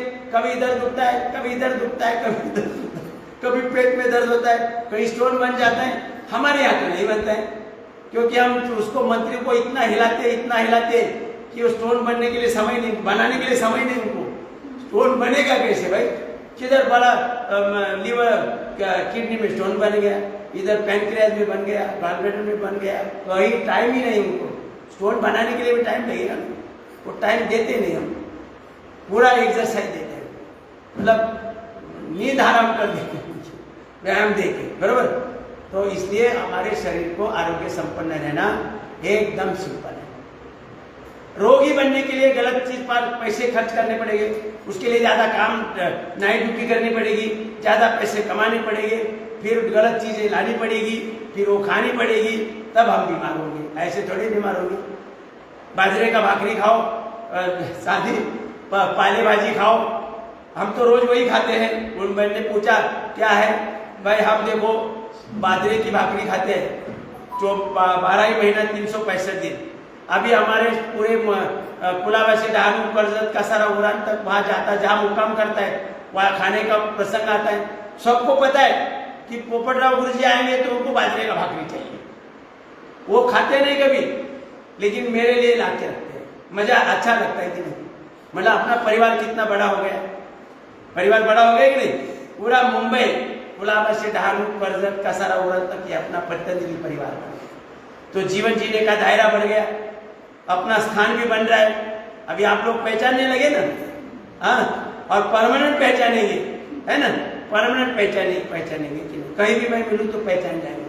अभी वैसे ही होता है, ट्रेन में कोई ना कोई बोलता है अरे गुरुजी आप यहाँ कहाँ जा रहे हैं। वो रिक्शा में बैठा है, आप मुलुंड में रिक्शा में बैठता है तो तुरंत बोलता है कि कहाँ जाना है, मेरा शॉप भी है और घर भी है मुलुंड में। तो तुरंत पूछता है शॉप में जाना है कि घर में जाना है। तो पहचान बन गई कि नहीं। तो इसीलिए एक दिन स्वामी जी का लक्ष्य है, अपनी खुद की पहचान बनाओ, अपनी संगठन की पहचान बनाओ, और एक दिन पूरे कल्याण में घर घर तक आपका नाम हो, जो काम करेगा उसका नाम होगा। और एक समय आएगा आप कॉर्पोरेशन के लिए, शासकीय जो पार्टीज है ना, उनके पास कैंडिडेट खड़ा रहने के लिए तैयार नहीं होगा। भाई वो पतंजलि वाले है ना, उनका कैंडिडेट खड़ा होगा तो हमारा डिपॉजिट जब्त होगा।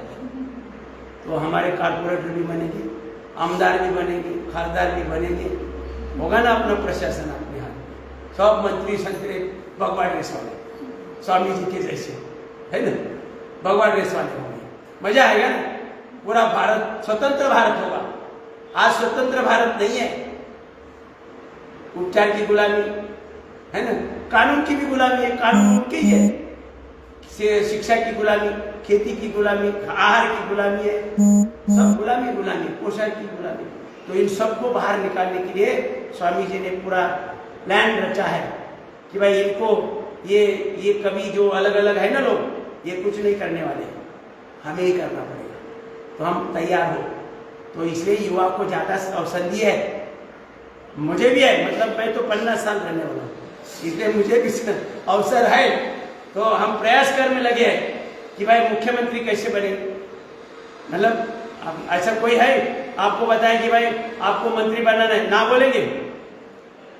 पतंजलि से बोलेंगे कि भाई अब चलो आज छाया हंडे जी को मुख्यमंत्री बनाए, छाया हंडे जी बोलेंगे नहीं नहीं मुझे नहीं चाहिए। हम लोग सब हाँ? अरे सब अपने कल्याण वाले सब उन्हीं को वोट देंगे ना। वंदना जी कल्याणकर जी को बोलेंगे इनको मुख्यमंत्री बनाना है।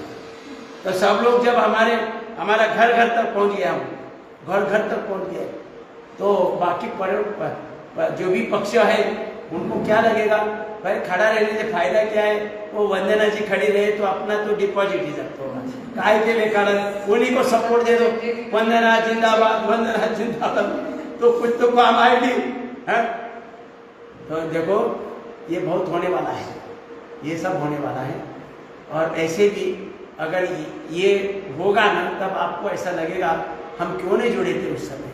पोपट राव आके बार बार बोल रहे थे जिला प्रभारी बनो, तहसील प्रभारी बनो, हम कुछ काम करो, घर घर जाओ, ये घर घर जाओ, थोड़ा सा इधर क्लास का कहाँ क्लास चल रहा है ना, वो क्लास का पता ले लो, एड्रेस ले लो, एक पॉम्पलेट बनाओ उसका, 1 किलो चावल ले लो, उसमें हल्दी डालो और हल्दी मिक्स करो और ये थैली में लेकर घर में बेल दबाओ, 5-6 लोगों का ग्रुप बनाने का, अकेला नहीं जाने का, 510 लोगों का, 2-4 पुरुष 2-4 बहनें लेके जाने का, बेल दबाने का, नमस्कार करेगा, पर ओम ओम बोलने का, उनको बोलने का देखो हम पतंजलि से आए हैं और हमारी ये कक्षाएं चल रही है आपके अड़ोस पड़ोस में, तो आपको कक्षा में योग करने के लिए निमंत्रण देने के लिए आए हम लोग, और उनको चावल दे दो, पीले चावल, शादी के लिए निमंत्रण देते हैं ना, ऐसा निमंत्रण देना पड़ेगा तब ये काम होगा, ऐसे नहीं होगा। हम करते हैं हमारे जिले में, हमें जिले में करते हैं, हम मिलकर देखो, हम वो स्टेशन पर भी खड़े हो जाते हैं, स्टेशन पर खड़े हो जाते हैं, घोषणा, हमें कोई पागल बोलो कुछ भी बोलो, हम तो घोषणा देते हैं, करे योग रहे विरोध, करे योग रहे विरोध, हाँ हम बोलते रहते हैं, हमें कोई परवाह नहीं है, बैनर लेके खड़े रहना है। हम गलत क्या कर रहे हैं, कोई परमिशन वरमिशन की जरूरत नहीं है, अटक करेंगे तो जाकर बैठ जाओ, वहां भी घोषणा देंगे करे योग, हाँ तो एक दिन उसको भी लगेगा भाई योग करना इतना जरूरी है, तो क्यों इनको पकड़ के रखे भाई, उनको उनके साथ हम भी मिलके चलो। तो एक दिन सब कुछ होने वाला है, इसलिए अभी से कुछ न कुछ जिम्मेदारी ले लो। युवा है तो मैं उनको बोलता हूँ आपको बहुत पोटेंशियल है। अभी देखो रशिया से भी MOU हुआ है, रशिया के साथ MOU हुआ है, पूरे दुनिया से योग शिक्षक की डिमांड है, टैलेंटेड योग शिक्षक की डिमांड है, और पतंजलि योगपीठ शिक्षक को एक्सपोर्ट कर रही है। पतंजलि योग शिक्षक की डिमांड है और योग शिक्षक पतंजलि द्वारा एक्सपोर्ट किए जा रहे हैं, लाखों करोड़ों का पैकेज मिल रहा है, लाखों करोड़ों का पैकेज, इतना पैकेज किसी बाकी उद्योग में नहीं है। जितने भी उद्योग चल रहे हैं ना अभी IT वाईटी सब है, इसमें इतना पैकेज नहीं है, खाली 1 घंटा सिखाओ लाखों करोड़ों का पैकेज है। खाली वहां जाकर रहना भी राजशाही ठाक मिलेगा और खान पान अच्छा मिलेगा और ऊपर से लाखों का करोड़ों का बजट पैकेज मिलेगा। लेकिन जो युवा है उन्होंने खूब प्रयास करना है और पूरा माहिरत को प्राप्त करना है, क्रिया में भी, अपेयरेंस में भी, अपेयरेंस भी ऐसा चाहिए, क्रिया में भी माहिर चाहिए और बोलने में भी माहिर चाहिए। 2-3 चीजें जो है वो अपने साथ होनी चाहिए। तो आने वाले समय में दूसरा कोई क्षेत्र ऐसा नहीं है कि जिसमें धन प्राप्ति के लिए इतना पोटेंशियल है जितना योग में पोटेंशियल है, क्योंकि इसमें देखो साधन नहीं लगता है अपने पास। आप यार जिम में जाओ, दुनिया भर के सामान पड़े हैं, हाँ दुनिया भर के साहित्य है, उसके लिए पैसा खर्च हो रहा है, थोड़ा हो रहा है नहीं। हमारे यहाँ कोई खर्च नहीं है, खुले हाथ आओ, 2 घंटे बात करो, खत्म। उसके लिए कोई पैसा नहीं लगता है, ना साधन लगते हैं, ना वो डम्बेल एंड वेट मशीन सब लगता है। उससे क्या, ये ट्रेडमिल है, ट्रेडमिल जो भागता है ना ट्रेडमिल पर, उसके घुटने खराब होने वाली है। ट्रेडमिल धावने की ये जरूरी नहीं है, हम योगिक जॉगिंग करो, अभी मैंने जो दिखाया ना उतना ही करो, एकदम मजबूत रहेगा। अभी हमें कोई समस्या नहीं है। तो अब अभी देखो कोई समस्या नहीं, अभी रोज उठता हूँ ऐसे कोई समस्या नहीं है। तो क्यों आएगी समस्या? अभी आप लोग योगी जॉगिंग करते हैं तो क्या करते हैं? ऐसा ऐसा ऐसे करते कभी, ऐसे बैठते कभी, बैठ के देखो, और ऐसे उठते हैं क्या? ऐसे उठो। अभी मैं रोज उठ रहा ऐसे ऐसे कर रहा हूँ, ऐसे बैठ रहा हूँ और ऐसे उठ रहा हूँ। आप ऐसा ऐसे करते क्यों करते हैं? सीधा कपालभाति करो ना भाई। समय बर्बाद करते हैं। कपालभाति करो, मरकट आसन करो। मरकट आसन में कितनी ताकत है। सबसे बेस्ट आसन है मरकट आसन। कंद्रासन, भुजंगासन बहुत अच्छा है, लेकिन वो करना चाहिए। ज्यादा योग पूरा हमारी कक्षाएं क्यों नहीं चलती है? हमारी कक्षा में आपको जो सिखाया टीचर ट्रेनिंग में, हाथ पाँव के सूक्ष्म, योगिक जॉगिंग, सूर्य नमस्कार, दंड बैठक, 8 प्राणायाम, 12 आसन, 1 घंटे में सब लेते हैं, पूरा खत्म। इसके लिए रिजल्ट नहीं मिलता है। इस कारण रिजल्ट नहीं मिल रहा है, और इसलिए हमारी कक्षाएं धीरे धीरे बंद हो जाती है।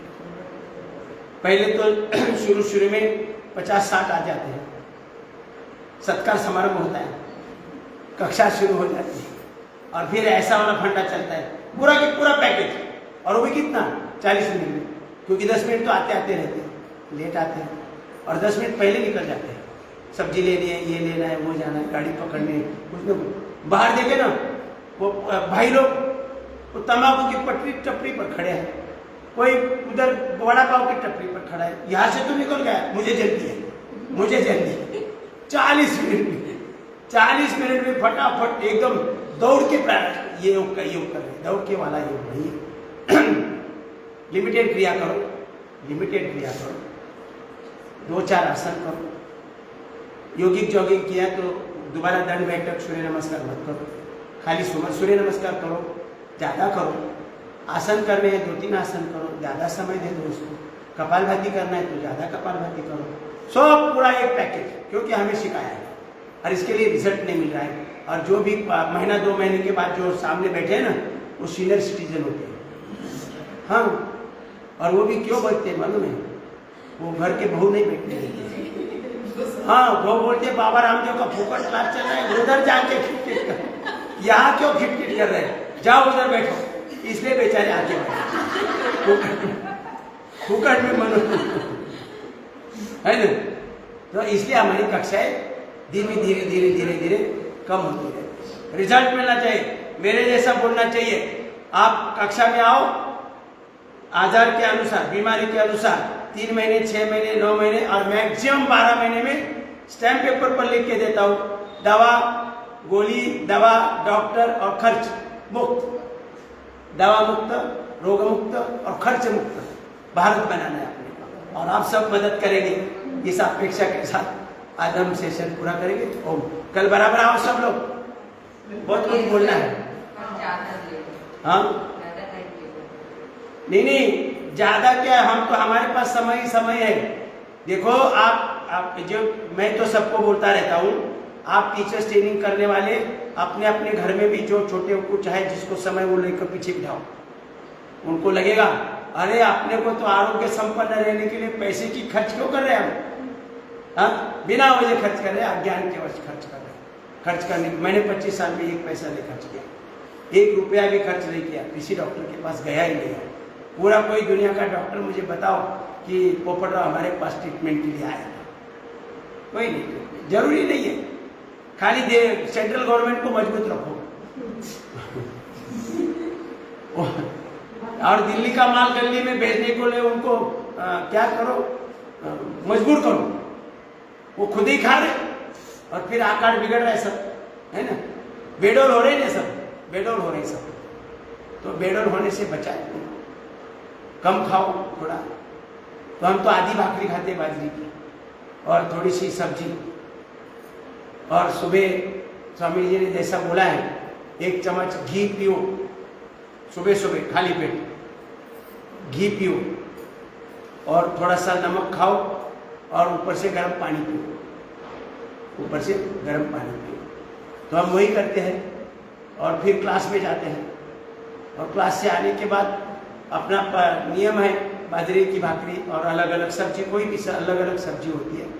मसाले का तो अपना ये मेडिकल स्टोर अपने घर में ही है, तो उससे सब उपयोग किया जाता है घर में और उसका उपयोग करते हैं और कुछ ज़्यादा नहीं है।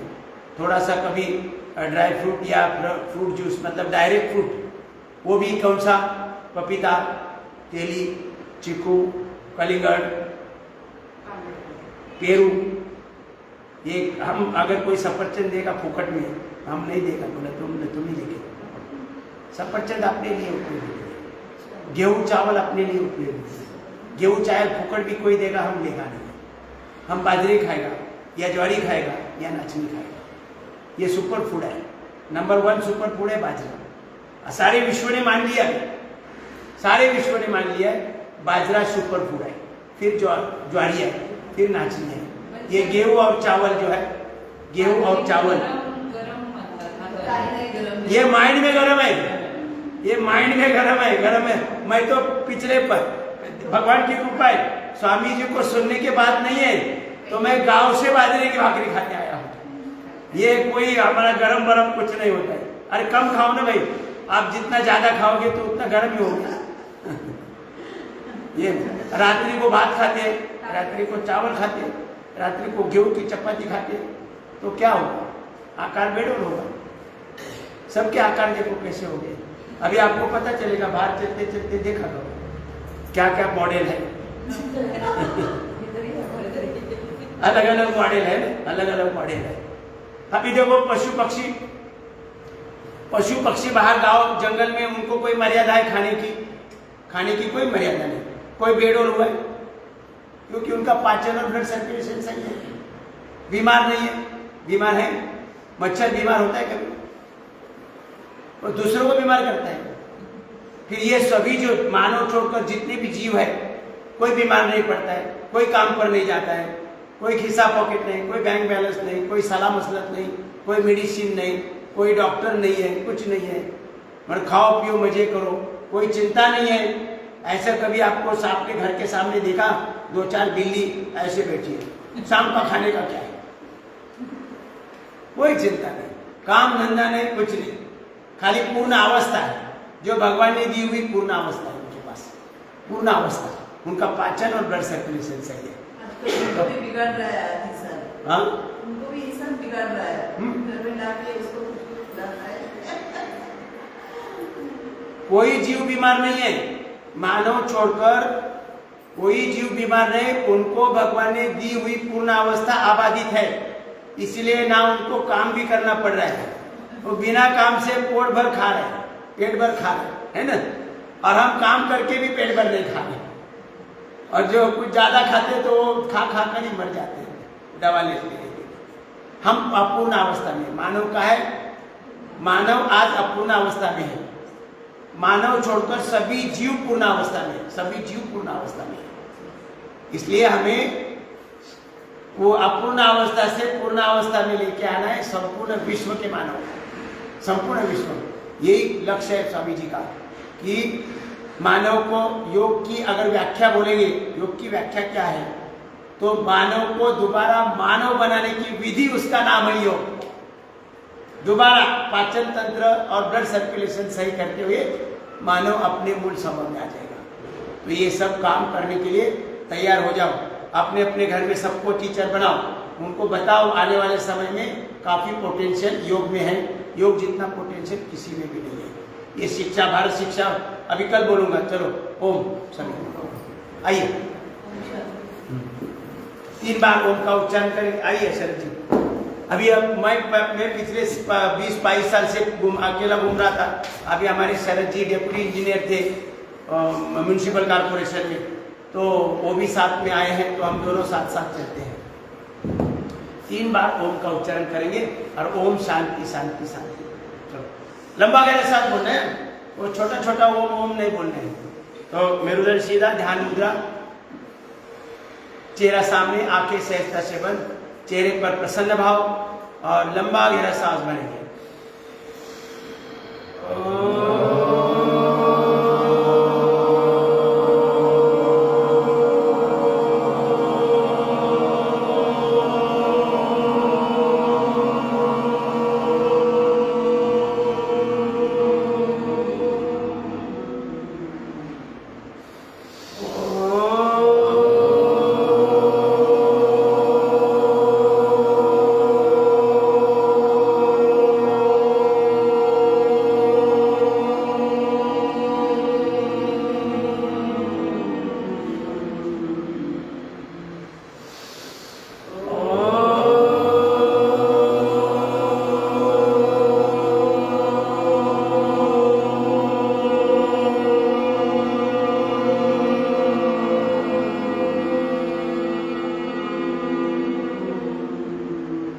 ओम शांति शांति शांति।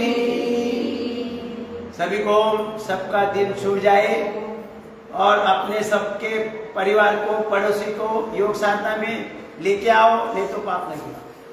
और हमें किसी को, देखो हम तो मजाक में बोलते हैं कि हमें कारपोरेटर, मंत्री, खासदार, आमदार, बिमदार बनना है, हमें कुछ नहीं बनना है। हमें किसको मंत्री बनाना है, मतलब हमारी ताकत इतनी बढ़ानी है घर घर तक हम बोले और वो व्यक्ति दूसरे को वोटिंग करे, ऐसा हो ही नहीं सकता। यहाँ तक पहुंचना है तो हम बनाने वाले, हमें नहीं करना है वो कारपोरेटर, मंत्री, खंत्री, आमदार, खासदार ये वगैरह। वो किसको बिठाना है वो डिसाइड करने वाली अथॉरिटी पतंजलि बनेगा। समझ में आया? पतंजलि बनेगा। किसको यहाँ कारपोरेटर बनाना है अपने एरिया में, किसको आमदार बनाना है, किसको मंत्री बनाना है, ये सब पतंजलि योगपीठ के सब लोग, पतंजलि परिवार डिसाइड करेगा। हमें मंत्री वगैरह कारपोरेटर बन के वहाँ झंझट नहीं करनी है। हम एक बार ही चुन कर देंगे अच्छे लोगों को और फिर कल मैं बताऊँ। चलो